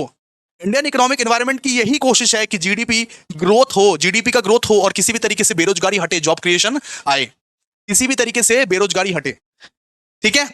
इसके बाद एम्प्लॉयमेंट अपॉर्चुनिटी। ये जो प्रोग्राम्स लाइक स्किल इंडिया है, स्किल इंडिया बोल लो या मेक इन इंडिया बोल लो, जो मोदी जी लाए हुए हैं, ये सब प्रोग्राम के तहत आप लोगों को जॉब अपॉर्चुनिटी भी मिलती है, एक यूथ को जॉब अपॉर्चुनिटी भी मिलती है इंडियन इकोनॉमिक एनवायरनमेंट के तहत। जिससे क्या होता है, जिससे भैया बेरोजगारी रिड्यूस होती है, बेरोजगारी रिड्यूस होती है। इसके बाद पॉवर्टी एलिविएशन, यानी गरीबी को मिटाओ, गरीबी को जड़ से हटाओ, गरीबी को जड़ से हटाओ। Economic reforms and welfare schemes help reduce poverty by increasing income levels and access to basic facilities, ठीक है, ठीक है। मतलब कि इनका जो मेन एम क्या है, इनका मेन एम है रिड्यूसिंग, मतलब कि किसी भी तरीके से वो जो पुअरनेस है उसको हटाना है, किसी भी तरीके से भैया वो गरीबी को हटाना है, ठीक है। और फिफ्थ है कि भैया वो डेवलपमेंट तो करेंगे लेकिन सस्टेनेबल डेवलपमेंट करेंगे, ठीक है। मतलब कि डेवलपमेंट करो, डेवलपमेंट करना गलत बात नहीं है, डेवलपमेंट करो, डेवलपमेंट हर एक इंसान को करना चाहिए, लेकिन सस्टेनेबल डेवलपमेंट होना चाहिए। और सिक्स्थ है ग्लोबल कॉम्पिटिटिवनेस, कि ग्लोबली सबको कंपीट करेंगे। इंडियन इकोनॉमिक एनवायरनमेंट का ये भी एक इंपॉर्टेंस है कि ग्लोबली सबको कंपीट करेंगे by ease of doing business, ठीक है।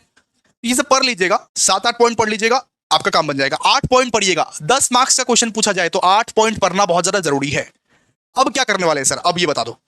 अब देखिए, अब हम लोग संजीवनी बूटी तो कर लिए, लेकिन जो जो क्वेश्चन संजीवनी बूटी में नहीं है, जो जो क्वेश्चन हमारे ई बुक में है, उसके लिए हम लोग ई बुक पढ़ लेते हैं, ठीक है। वो सब सारे क्वेश्चंस नहीं पढ़ेंगे जो सब सारे क्वेश्चंस हो चुके हैं संजीवनी बूटी में। अब हम लोग वो क्वेश्चंस पढ़ेंगे जो सब सारे क्वेश्चंस नहीं हुए हैं। तो अब हम लोग जा रहे हैं ई बुक पढ़ने के लिए। क्या आप लोग रेडी हो? क्या ई बुक पढ़ने के लिए रेडी हो? जल्दी बताओ। क्या इंडियन इकोनॉमिक एनवायरनमेंट का ई बुक पढ़ने के लिए रेडी हो?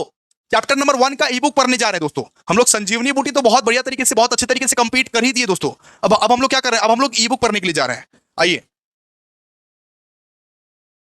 आइए,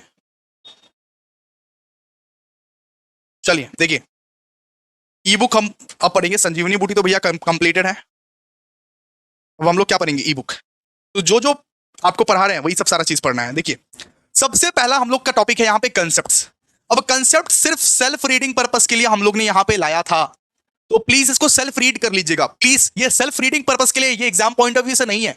ये कंसेप्ट्स जो है ये एग्जाम पॉइंट ऑफ व्यू से नहीं है दोस्तों, ठीक है। ये सेल्फ रीडिंग पर्पस के लिए है, तो प्लीज आप लोग खुद से एक बार रीड कर लीजिएगा, बात खत्म, इतना ही।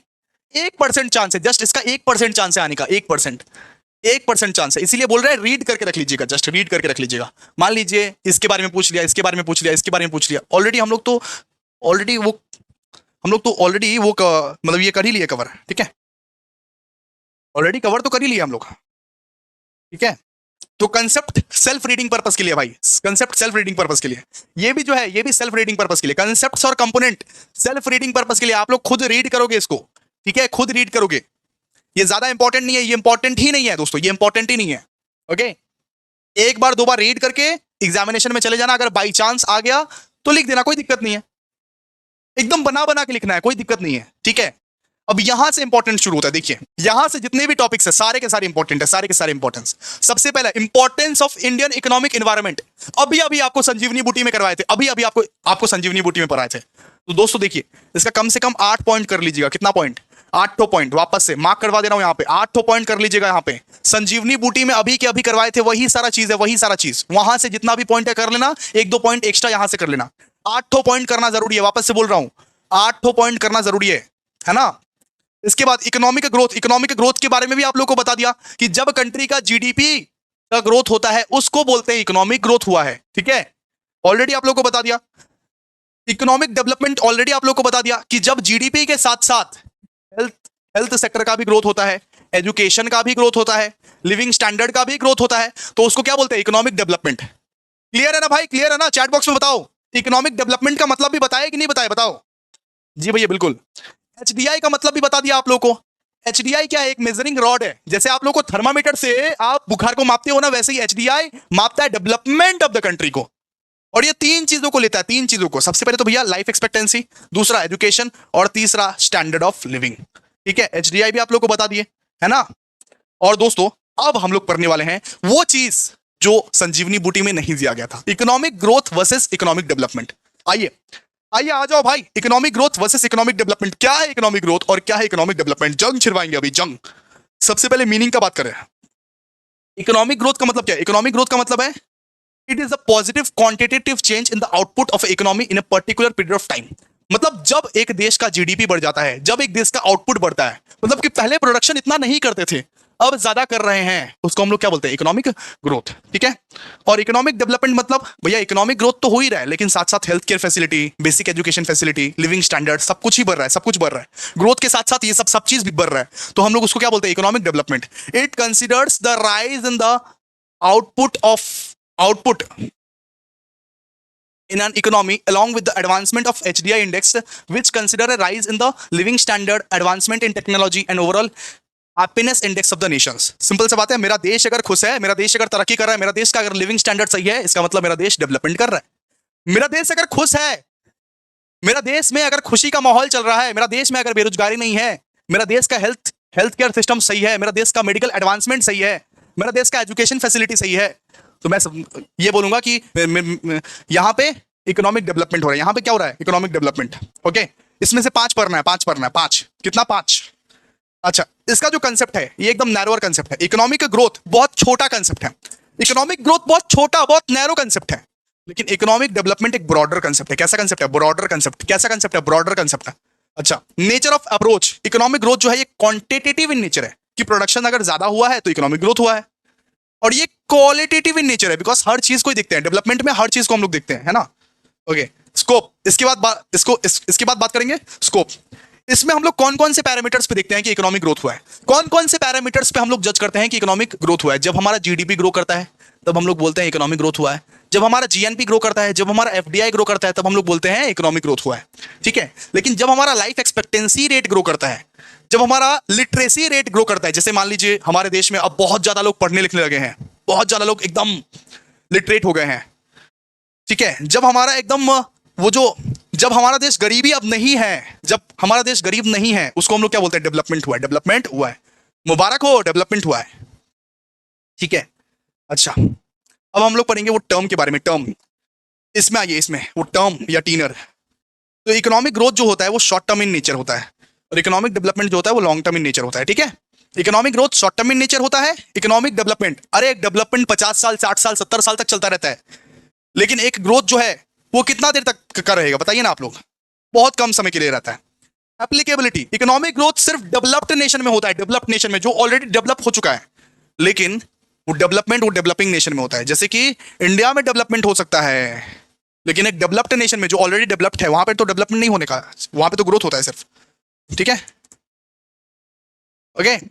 इसके बाद ये पढ़ लीजिएगा, frequency of occurrence in a certain period of time. Growth जो होता है वो एक सर्टेन पीरियड ऑफ टाइम के लिए होता है, लेकिन अगर मान लीजिए आपकी कंट्री में डेवलपमेंट हुआ है तो वो कंटिन्यूअसली होता रहेगा, होता रहेगा, होता रहेगा, वो कंटिन्यूअसली डेवलपमेंट होता रहेगा, होता रहेगा, होता रहेगा। लेकिन ग्रोथ जो होता है एक सर्टेन पीरियड ऑफ टाइम के लिए होता है। मान लीजिए 1 साल का जीडीपी ग्रोथ आपका बहुत ज्यादा हाई हुआ, अगले साल क्या पता कम जाए, है ना। ग्रोथ एक सर्टेन पीरियड ऑफ टाइम के लिए होता है, डेवलपमेंट कंटिन्यूअस प्रोसेस है, ठीक है। हो गया ना जी। अंडर डेवलप्ड इकोनॉमी ऑलरेडी पढ़ा दिया आप लोगों को, क्या पढ़ाए थे, भिखमंगा देश, भिखमंगा देश, ठीक है। जो देश में बेसिक बेसिक फैसिलिटीज नहीं अवेलेबल है, उन देशों को हम लोग क्या बोलते हैं अंडर डेवलप्ड इकोनॉमी, जैसे पाकिस्तान, बांग्लादेश। अब देखिए क्या क्या चैलेंजेस है। अब हम लोग आपको पढ़ाए थे ना कैरेक्टरिस्टिक्स, उसी को लिख दीजिएगा, कैरेक्टरिस्टिक्स है या तो ये प्रॉब्लम्स है, बात बाकी सेम ही है। अब देखिए अब क्या क्या ये है, क्या क्या चैलेंजेस है देखिए। सबसे पहले है पॉवर्टी। इन सब देश में गरीबी बहुत ज्यादा रहती है, गरीबी बहुत ज्यादा रहती है, गरीबी। इन सब देश में गरीबी बहुत ज्यादा रहती है। इन सब देश में बेरोजगारी रहती है। इन सब देश में इंफ्रास्ट्रक्चर का बहुत ज्यादा कमी रहता है, रोड्स, एनर्जी, ट्रांसपोर्टेशन अवेलेबल नहीं रहता है। इन सब देश का जो एजुकेशन लेवल रहता है वो बहुत ज्यादा कम रहता है, बहुत ज्यादा कम लोग पढ़ते हैं। अरे ये पढ़ने लिखने का पैसा नहीं रहता इधर, ठीक है। हेल्थ इश्यूज बहुत ज्यादा रहता है, हेल्थ केयर फैसिलिटीज यहाँ पे नहीं मिलता है आप लोगों को ज्यादा, ठीक है, इन सब सारे देशों में। और पॉलिटिकल इंस्टेबिलिटी, अब देखते हो ना, अब देखते हो ना बहुत सारे कंट्रीज में, अरे सरकार बार बार चेंज हो रही है, चेंज हो रही है, चेंज हो रही है, जैसे कि पाकिस्तान, बार बार चेंज हो रही है सरकार। तो ये पॉलिटिकल इंस्टेबिलिटी भी होती है यहाँ पे, ठीक है। और यहाँ पे इन इन इन देशों में डिपेंडेंस ऑन एग्रीकल्चर भी होता है, डिपेंडेंस ऑन एग्रीकल्चर भी होता है। बहुत सारे लोग एग्रीकल्चर पे ही डिपेंडेंट रहते हैं, ठीक है। वापस से देखिए, यहाँ पे देखिए basic characteristics of Indian economy, already पढ़े थे इसको, ऑलरेडी हम लोग पढ़े थे ना basic characteristics of Indian economy. इसको कम से कम 8 पॉइंट पढ़ लीजिएगा, लेकिन 8 पॉइंट पढ़ लीजिएगा। अब क्या क्या है कुछ कुछ बता देते हैं। ऑलरेडी संजीवनी बूटी में अभी के अभी पर क्या है भाई, अभी के अभी पर क्या है ना, सबसे पहले mixed economy, Indian Indian economy कैसा है, मिक्स्ड इकोनॉमी। इसके बाद हम लोग में ज्यादातर लोग एग्रीकल्चर से जुड़े हुए हैं, ज्यादातर लोग एग्रीकल्चर पे डिपेंडेंट है, ठीक है। हमारा जो कंट्री है वो डाइवर्स सेक्टर में मतलब कि वो बटा हुआ है, एग्रीकल्चर भी है यहाँ पे, मैन्युफैक्चरिंग भी है यहाँ पे, और सर्विस भी है यहाँ पे। लेकिन आजकल सर्विस सेक्टर जो है वो लार्जेस्ट कंट्रीब्यूटर है जीडीपी का, सर्विस सेक्टर जो है जीडीपी का लार्जेस्ट कंट्रीब्यूटर है, ठीक है। इसके बाद रैपिड ग्रोथ, हमारी कंट्री का एक खास बात है कि 1990 के बाद रैपिडली ग्रो कर रहा है, रैपिडली ग्रो कर रहा है, ठीक है। इसके बाद ये पढ़ लीजिएगा, इनफॉर्मल सेक्टर है हमारा, informal sector is substantial part of the workforce operate in the informal sector which can limit access to the benefits and मतलब की प्रोटेक्शन, ठीक है। बहुत सारे लोग एकदम अनपढ़ है, बहुत सारे लोग एकदम मतलब कि इनफॉर्मली काम करते हैं, फॉर्मली काम नहीं करते हैं, बहुत सारे लोग इनफॉर्मली काम करते हैं। इसका मतलब बहुत सारे लोग इनफॉर्मल सेक्टर, रिक्शा वाले हैं, वैन वाले हैं, ऑटो वाले हैं, बहुत सारे लोग इनफॉर्मली काम करते हैं, ठीक है। इसके बाद regional disabilities, economic development is uneven with some regions, मतलब हमारे देश ऐसा है कि कोई कोई जगह पे बहुत अच्छा डेवलपमेंट हुआ है, जैसे कि मुंबई, दिल्ली, कोलकाता बहुत अच्छा डेवलप हुआ है। लेकिन कोई कोई जगह पे डेवलपमेंट हुआ ही नहीं है, जैसे कि बिहार, जैसे उत्तर प्रदेश, वो सब जगह पे डेवलपमेंट हुआ ही नहीं है। तो यहाँ पे रीजनल डिसेबिलिटीज है, यहाँ पे इनइक्वालिटी खेला जाता है, ठीक है। इसके बाद ये पढ़ लीजिएगा सर पॉवर्टी एंड इनइक्वालिटी, मतलब कि गरीबी अभी वैसी की वैसी ही है, इनइक्वालिटी अभी वैसी की वैसी है। कुछ भी चेंज हो गया लेकिन गरीबी और इनइक्वालिटी नहीं गई है, वैसी की वैसी ही है, ठीक है। इतना पढ़ लीजिएगा तो हो जाएगा, 8 पॉइंट पढ़ लीजिएगा, इसमें से कोई 8 पॉइंट पढ़ लीजिएगा, छोटा छोटा हो जाएगा, ठीक है। चलिए नेक्स्ट बढ़ते हैं। देखिए अब खत्म होने वाला है, oh my God, chapter number 1 खत्म होने वाला है दोस्तों, ध्यान से देखिए आप लोग। अब हम लोग पढ़ेंगे कि इंडिया का क्या रोल है as a developing economy, India को क्यों कहा जाता है डेवलपिंग इकोनॉमी, इंडिया को डेवलपिंग इकोनॉमी क्यों बोला जाता है, उस चीज के बारे में हम लोग पढ़ने वाले हैं। सबसे पहला है यहाँ पे इकोनॉमिक ग्रोथ। 1991 के बाद इंडिया बहुत अच्छा इकोनॉमिक ग्रो किया, इस वजह से इंडिया वो डेवलपिंग इकोनॉमी कहा जाता है, ठीक है। इसके बाद इंडिया में जो है इकोनॉमिक स्ट्रक्चर वो डाइवर्सिफाइड है, यानी कि एग्रीकल्चर सेक्टर में भी काम करता है इंडिया, इंडस्ट्रियल सेक्टर में भी काम करता है और सर्विस सेक्टर में भी काम करता है, इस वजह से जीडीपी भी ग्रो कर रहा है, ठीक है। इस वजह से इसको डेवलपिंग इकोनॉमी भी बोला जाता है, क्योंकि हमारा जो इकोनॉमिक स्ट्रक्चर है वो डाइवर्सिफाइड है, हर सेक्टर में हम लोग काम कर रहे हैं, एग्रीकल्चर सेक्टर में, इंडस्ट्रियल सेक्टर में और एंड मतलब वो, ठीक है, वो सर्विस सेक्टर में, ठीक है। नेक्स्ट है भैया डेमोग्राफिक एडवांटेज।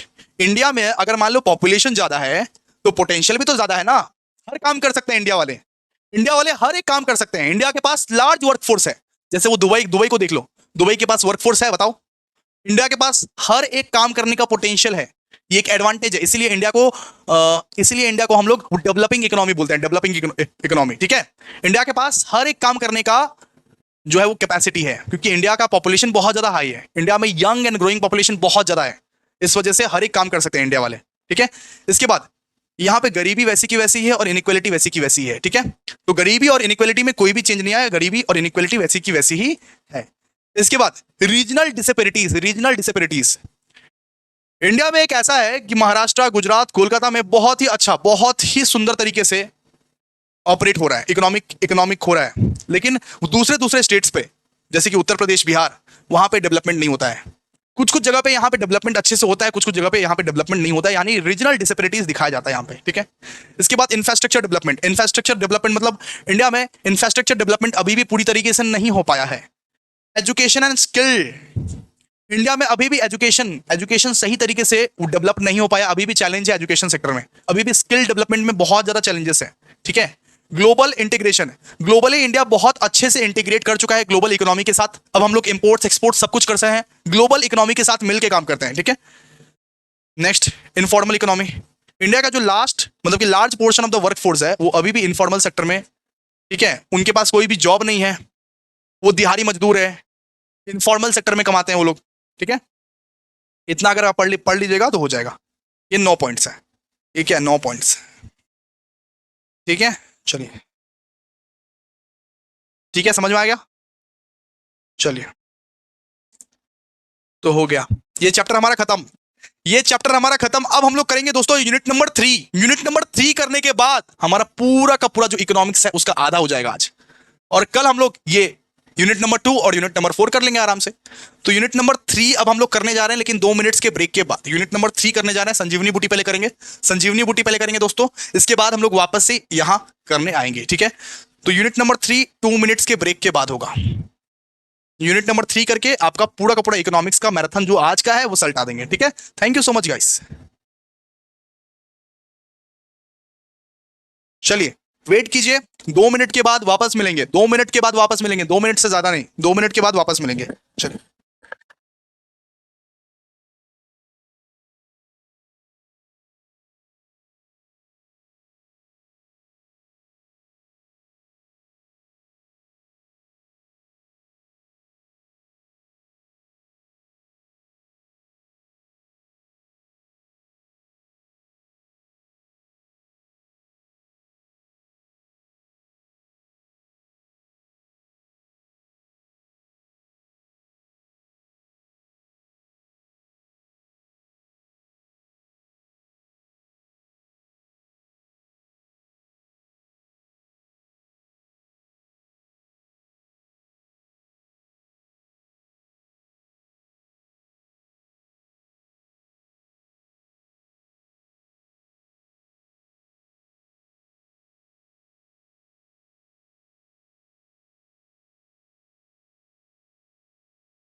ये अब हम लोग करने वाले हैं unit number 3, issues of Indian economy. Unit number 3 का सबसे पहले भैया संजीवनी बूटी करेंगे, उसके बाद मैट में आएंगे, क्लियर है। तो आइए फटाफट से संजीवनी बूटी पे आइए, और संजीवनी बूटी यूनिट नंबर 3 का पहले हम लोग कर लेते हैं, उसके बाद हम लोग मैट को करेंगे, है ना। आइए, कहाँ गया संजीवनी बूटी, यस, ये रहा, ये रहा chapter number 3, issues in Indian economy. Issue क्या है तुम्हारी भाई, इशू क्या है तुम्हारी। तो वैसे ही इंडियन इकोनॉमी की क्या इशू है उसके बारे में हम लोग इस चैप्टर में पढ़ते हैं नॉर्मली। तो सबसे मेन इशू के बारे में तो आपको पता ही है, इंडियन इकोनॉमी का सबसे मेन इशू क्या है भैया, बेरोजगारी। सबसे मेन इशू है बेरोजगारी, यानी अनएम्प्लॉयमेंट के बारे में मेनली इस चैप्टर में हम लोग पढ़ने वाले हैं, अनएम्प्लॉयमेंट के बारे में, क्लियर है। तो आइए फटाफट से हम लोग स्टार्ट करते हैं। What is unemployment? क्या है अनएम्प्लॉयमेंट? जरा ध्यान से सुनिए। अनएम्प्लॉयमेंट एक ऐसा सिचुएशन है जब इंडिविजुअल काम करना तो चाहता है, मैं काम करना चाहता हूं, लेकिन खुद के लिए काम ढूंढ नहीं पाता है। मैं काम करना तो चाहता हूं, लेकिन मैं खुद के लिए काम ढूंढ नहीं पा रहा हूं। उस सिचुएशन को मैं क्या बोलूंगा? Unemployment. Unemployment is a situation where individuals who are willing and able to work can not find suitable jobs. मैं काम करना तो चाहता हूं, मैं काम कर तो सकता हूं, लेकिन मुझे काम मिल नहीं रहा है। उस सिचुएशन को हम लोग क्या बोलेंगे? अनएम्प्लॉयमेंट। क्लियर है आप लोगों को? Unemployment is a situation where individual who are willing and able to work and can not find suitable jobs. Clear है? ओके। अब बात करते हैं what is unemployment rate. What is unemployment rate? Unemployment rate क्या होता है? देखिए, the unemployment rate is the percentage of the labour force that is unemployed but actively seeking work. Actively seeking work. Unemployment rate का मतलब जो लोग, जो labour force unemployed है, जो लेबर फोर्स अनएम्प्लॉयड है लेकिन फिर भी काम खोज रहे हैं। मतलब तुम अनएम्प्लॉयड हो फिर भी काम खोजे जा रहे हो, तो उस रेट में तुम भी आ रहे हो दोस्तों। अनएम्प्लॉयमेंट रेट एक ऐसा परसेंटेज है लेबर फोर्स का, एक ऐसा परसेंटेज है लेबर फोर्स का, एक ऐसा परसेंटेज है जो अनएम्प्लॉयड है और एक्टिवली खोज रहे काम को, एक्टिवली खोज रहे काम को।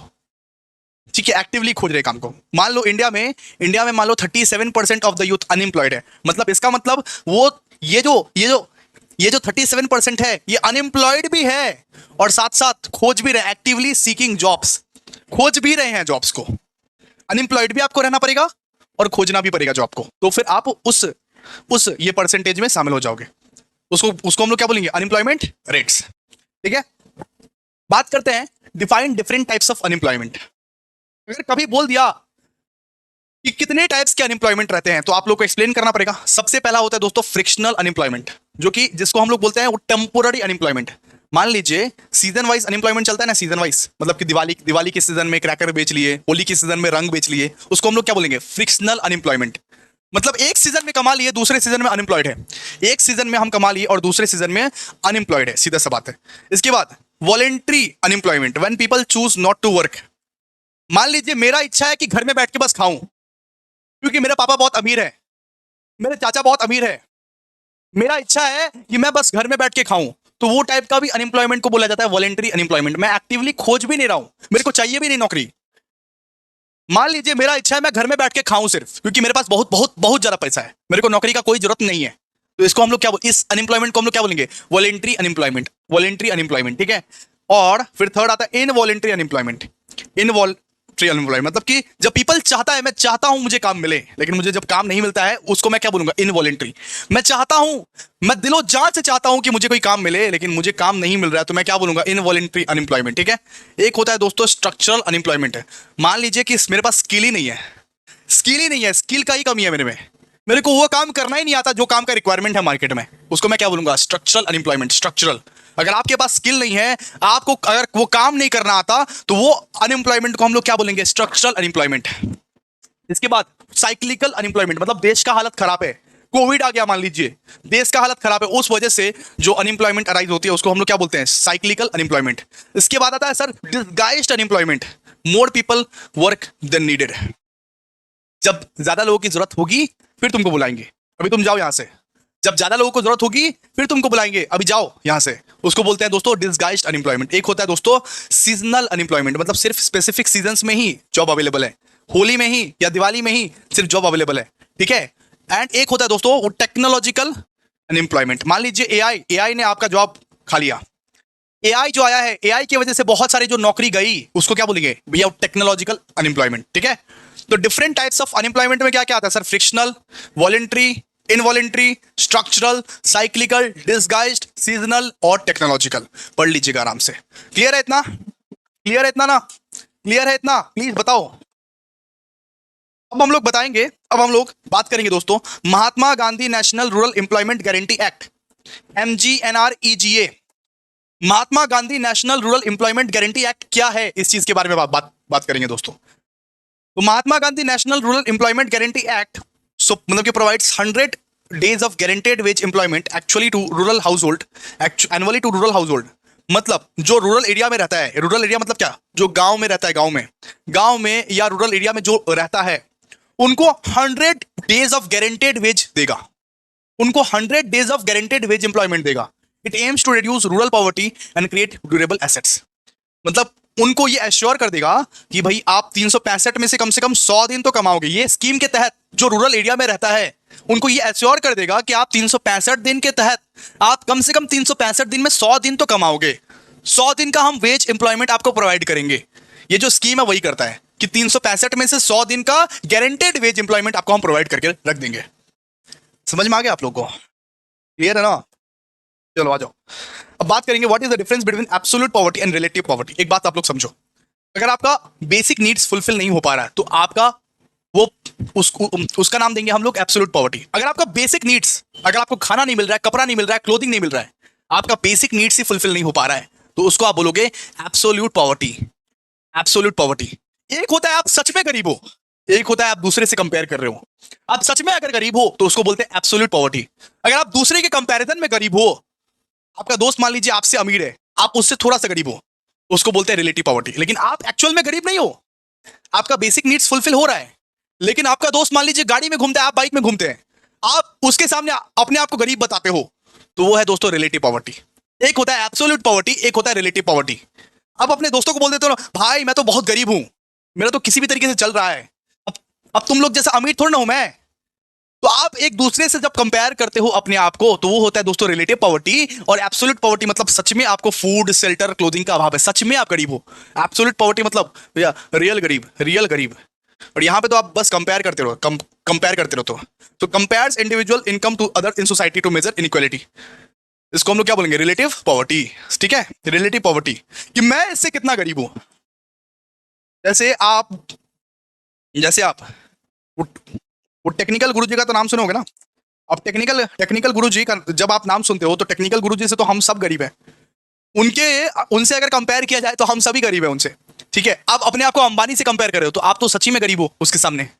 उसको हम लोग क्या बोलेंगे? Relative poverty. रिलेटिव पॉवर्टी मतलब कंपेयर कर रहे हो। एब्सोल्यूट पॉवर्टी मतलब तुम सच का ही गरीब हो, खाने को खाना नहीं है, अरे जिसके पास शेल्टर नहीं है, जिसके पास क्लोथिंग नहीं है, फूड शेल्टर क्लोथिंग का अभाव है, उसको बोलते हैं एब्सोल्यूट पॉवर्टी। और रिलेटिव पॉवर्टी मतलब आप कंपेयर कर रहे हो, जस्ट कंपेयर कर रहे हो, एक दूसरे से कंपेयर कर रहे हो। ठीक है, समझ में आ गया ना? प्लीज आप लोग बोलो, चैट बॉक्स में लिखो। चैट बॉक्स में नहीं लिखोगे तो कैसे चलेगा? 5 मार्क्स से क्वेश्चंस करने वाले, अभी 5 मार्क्स से क्वेश्चंस करने वाले हैं। सबसे पहला question, what are the causes of unemployment? क्यों होता है ये बेरोजगारी? सुनो, क्यों होता है बेरोजगारी, उसके बारे में हम लोग पढ़ने वाले हैं। What are the causes of unemployment? सबसे पहले रैपिड पॉपुलेशन ग्रोथ। अरे पॉपुलेशन बढ़ जाता है, ठीक है, अरे पॉपुलेशन बढ़ जाता है, इस वजह से भी तो अनएम्प्लॉयमेंट होता है ना। Seasonal work, agriculture which employees a significant portion of the work force offer employment only during planting and harvesting seasons. तो एग्रीकल्चर का जो काम रहता है वो सिर्फ सीजन वाइज ही होता है। अगर सीजन नहीं है तो फिर काम भी नहीं है, सीजन वाइज ही होता है ना सिर्फ एग्रीकल्चर का काम। तो ये भी एक कॉजेस।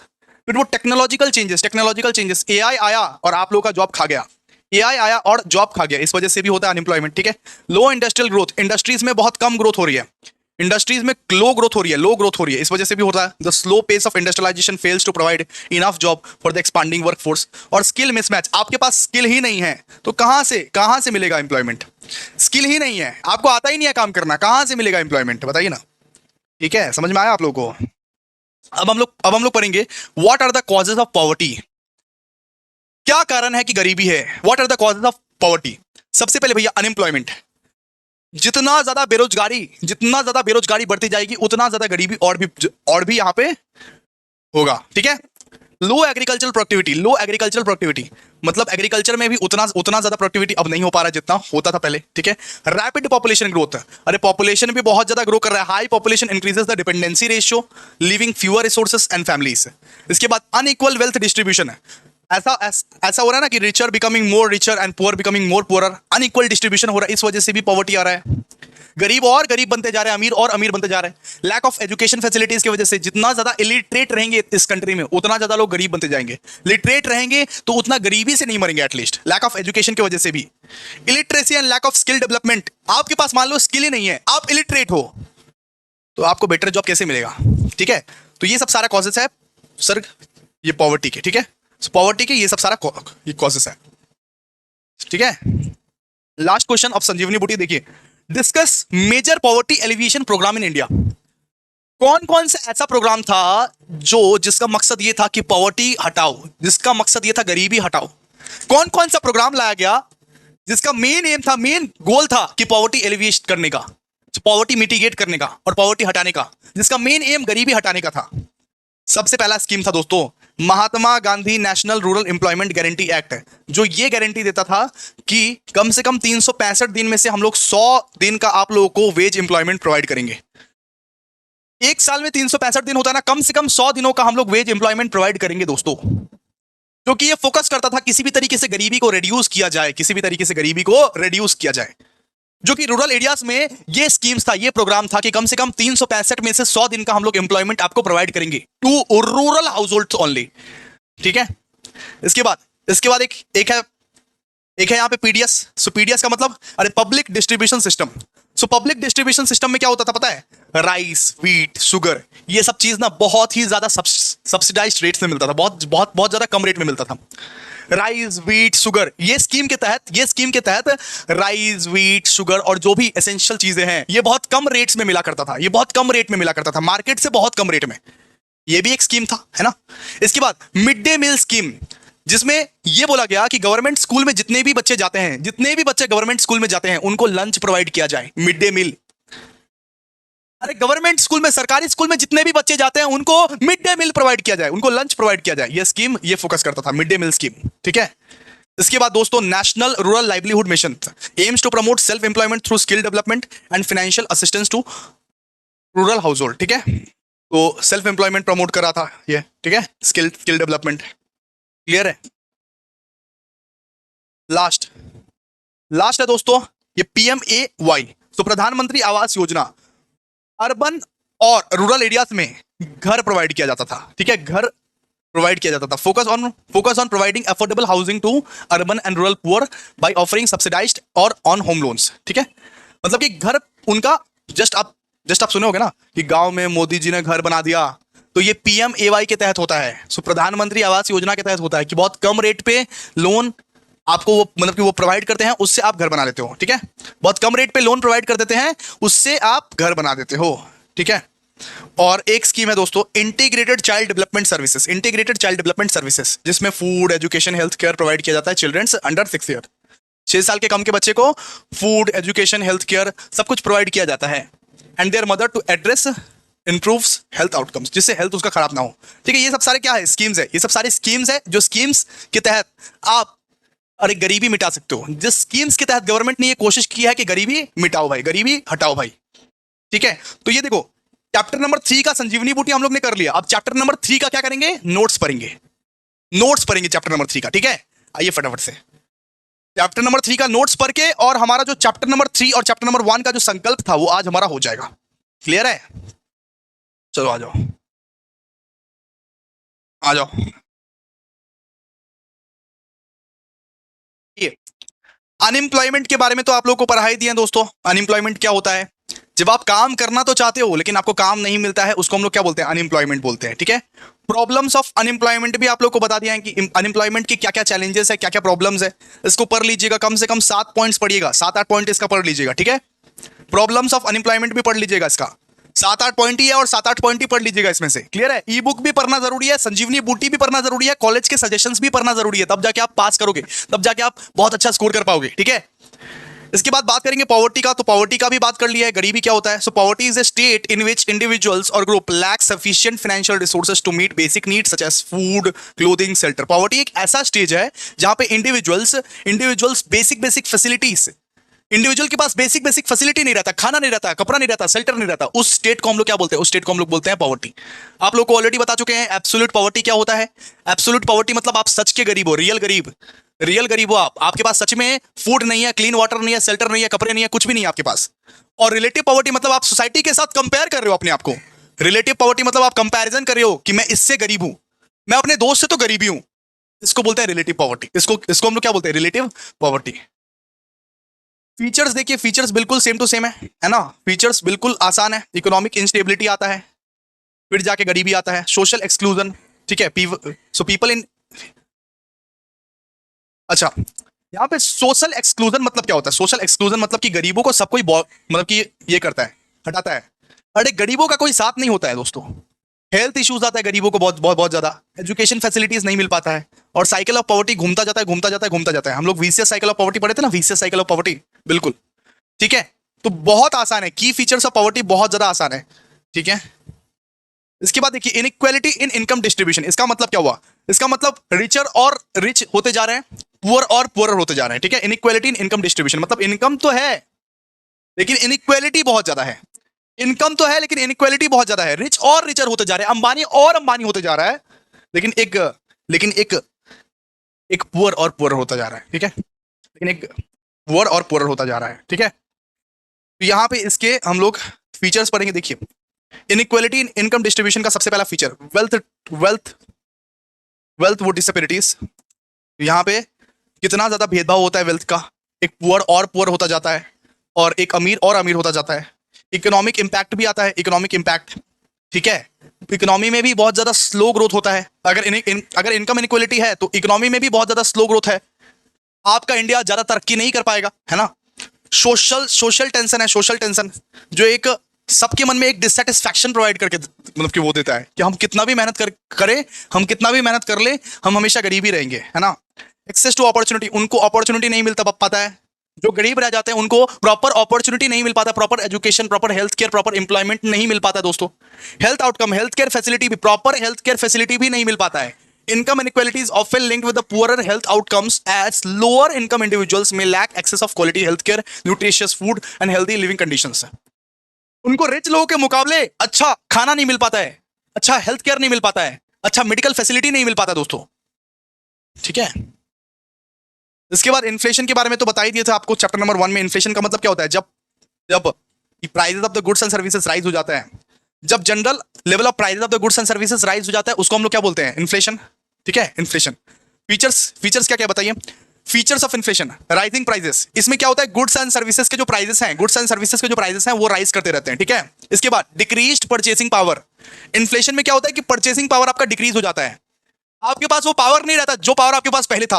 आप पहले 100 रुपए में 2 kg केले लाते थे, लेकिन अब 100 रुपए में सिर्फ 1 kg केले आप लाते हो। मतलब कि एग्जाम्पल, फॉर एग्जाम्पल, ठीक है, एग्जाम्पल बोले। फिर ये पढ़ लेना टाइप्स ऑफ इन्फ्लेशन, पढ़ लेना टाइप्स ऑफ इन्फ्लेशन। एक होता है दोस्तों कॉस्ट पुल इन्फ्लेशन, एक होता है डिमांड पुल इन्फ्लेशन, एक होता है बिल्ट इन इन्फ्लेशन। ऑलरेडी आप लोग को बताए थे। सो डिमांड पुल इन्फ्लेशन का मतलब क्या है? जब एक्सेस डिमांड हो जाता है, जब एक्सेस डिमांड की वजह से, मान लो कि आईफोन तुम खरीदने गए हो लेकिन आईफोन का एक्सेस डिमांड है, उसकी वजह से उसका प्राइस बढ़ गया, तब उसको बोलते हैं demand pull inflation. Cost push inflation का मतलब, मान लीजिए वो जो प्रोडक्शन का कॉस्ट है, वो जो बनाने का कॉस्ट है, वो ज्यादा महंगा पड़ रहा है, वो ज्यादा महंगा पड़ रहा है, उसकी वजह से आप पे यहां पे बर्डन आएगा, है ना, ठीक है। Interest rates, central bank often adjust interest rates to control inflation, raising rates to hike inflation and lowering them to stimulate economic growth. Simple सी बात है। और कभी कभी सेंट्रल बैंक जो है इंटरेस्ट रेट को भी कंट्रोल करता है, इन्फ्लेशन को कंट्रोल करने के लिए। सेंट्रल बैंक जो है वो मैनेज करता है इंटरेस्ट रेट को इन्फ्लेशन को कंट्रोल करने के लिए, ठीक है। इसको पढ़ लीजिएगा, बहुत ज्यादा आसान है, मुश्किल तो कुछ है ही नहीं। फीचर्स ऑफ इन्फ्लेशन, ठीक है। नेक्स्ट हम लोग very very very important topic पढ़ने वाले हैं। नेक्स्ट हम लोग बहुत ही ज्यादा इंपॉर्टेंट टॉपिक पढ़ने वाले हैं। नेक्स्ट हम लोग पढ़ने वाले हैं सर, आइए अब हम लोग मोस्ट इंपॉर्टेंट टॉपिक पढ़ने वाले हैं जिसका नाम है सर ये पैरेलल इकोनॉमी इन इंडिया। सो ये पैरेलल इकोनॉमी क्या होता है? जहां पे स्मगलिंग होती है, जहां पे टैक्स इवेजन होता है, जहां पे ब्राइबरी होता है, वो सारे देश को हम लोग बोलते हैं दोस्तों ये पैरेलल इकोनॉमी। एक देश का 2 पॉइंट ऑफ व्यू रहता है, एक अच्छा इकोनॉमी माना जाता है, एक होता है दोस्तों पैरेलल इकोनॉमी। अगर मान लीजिए आपके देश में टैक्स की चोरी हो रही है, स्मगलिंग हो रही है, इलीगल एक्टिविटीज हो रही है, उसको हम लोग बोलेंगे दोस्तों ब्लैक इकोनॉमी, या तो वो मतलब ये भी बोलेंगे हम, ठीक है। So the concept of A parallel economy in India refers to the unregulated, ये क्या है? अनरेगुलेटेड इकोनॉमी बोला जाता है इसको, इनफॉर्मल इकोनॉमी बोला जाता है, that operates outside the legal and tax framework, ठीक है। ये अनरेगुलेटेड इकोनॉमी है, इसको कोई रेगुलेट नहीं कर सकता। मतलब जहां पे टैक्स की चोरी होती है, जहां पे स्मगलिंग होती है, जहां पे ब्राइबरी होती है, जहां पे इलीगल एक्टिविटीज किए जाते हैं, वो इकोनॉमी को, वो देश को हम लोग क्या बोलते हैं? वो देश को हम लोग बोलते हैं सर ये पैरेलल इकोनॉमी। जहां पे ट्रांजैक्शंस को रिपोर्ट नहीं किया जाता, it encompasses activities where transactions are unreported and underreported to evade taxes। जहां पे टैक्स को छुपाया जाता है वो इकोनॉमी को हम लोग बोलते हैं पैरेलल इकोनॉमी, ठीक है। जहां पे इलीगल एक्टिविटीज होती है, जहां पे स्मगलिंग होती है, जहां पे ब्राइबरी होती है, जहां पे टैक्स इवेजन होता है, जहां पे ज्यादा कैश बेस्ड बिजनेस होता है, जहां पे टैक्स को छुपाने की कोशिश की जाती है।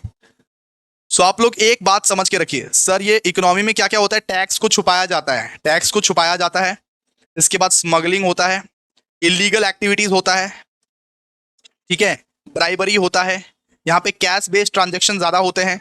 इन सारे इकोनॉमी को हम लोग क्या बोलते हैं सर? इन सारे इकोनॉमी को बोलते हैं सर, ये मतलब इसको हम लोग ये ब्लैक इकोनॉमी भी बोल सकते हैं और साथ साथ ये भी बोल सकते हैं। ठीक है, क्लियर है?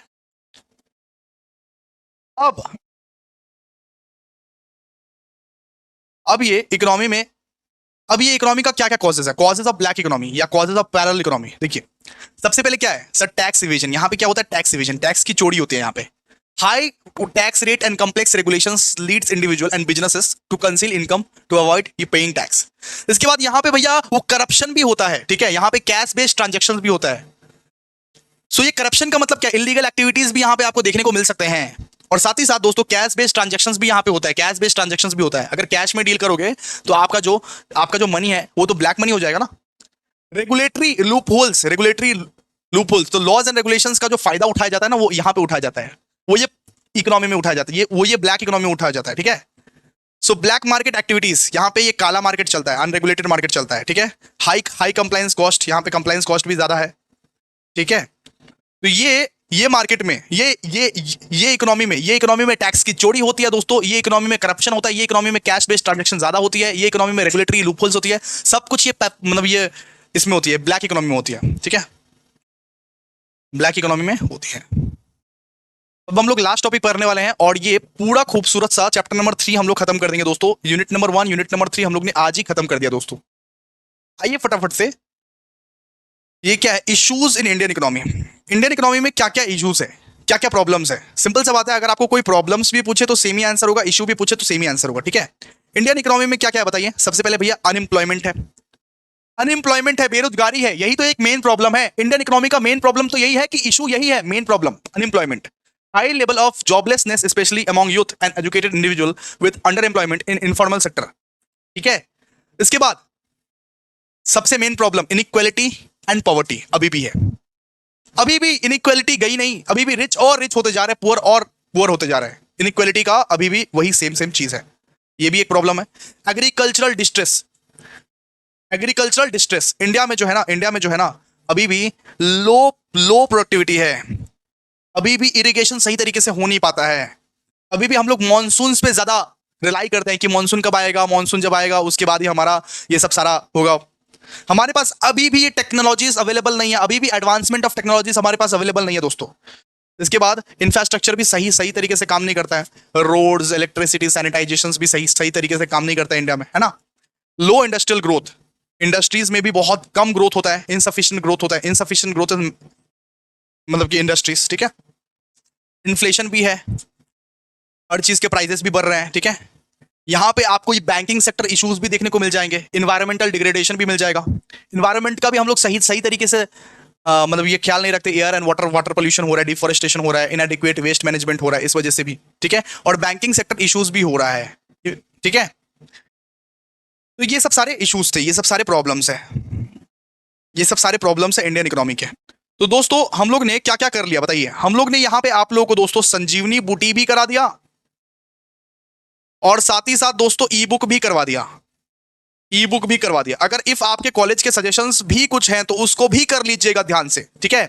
और प्लीज लाइक करो, शेयर करो ज्यादा से ज्यादा, ताकि chapter number 1 chapter number 3 revise हो जाए और कल हम लोग करेंगे चैप्टर नंबर 2 और chapter number 4 revise. Thank you so much guys, thank you so much for your support, thank you so much.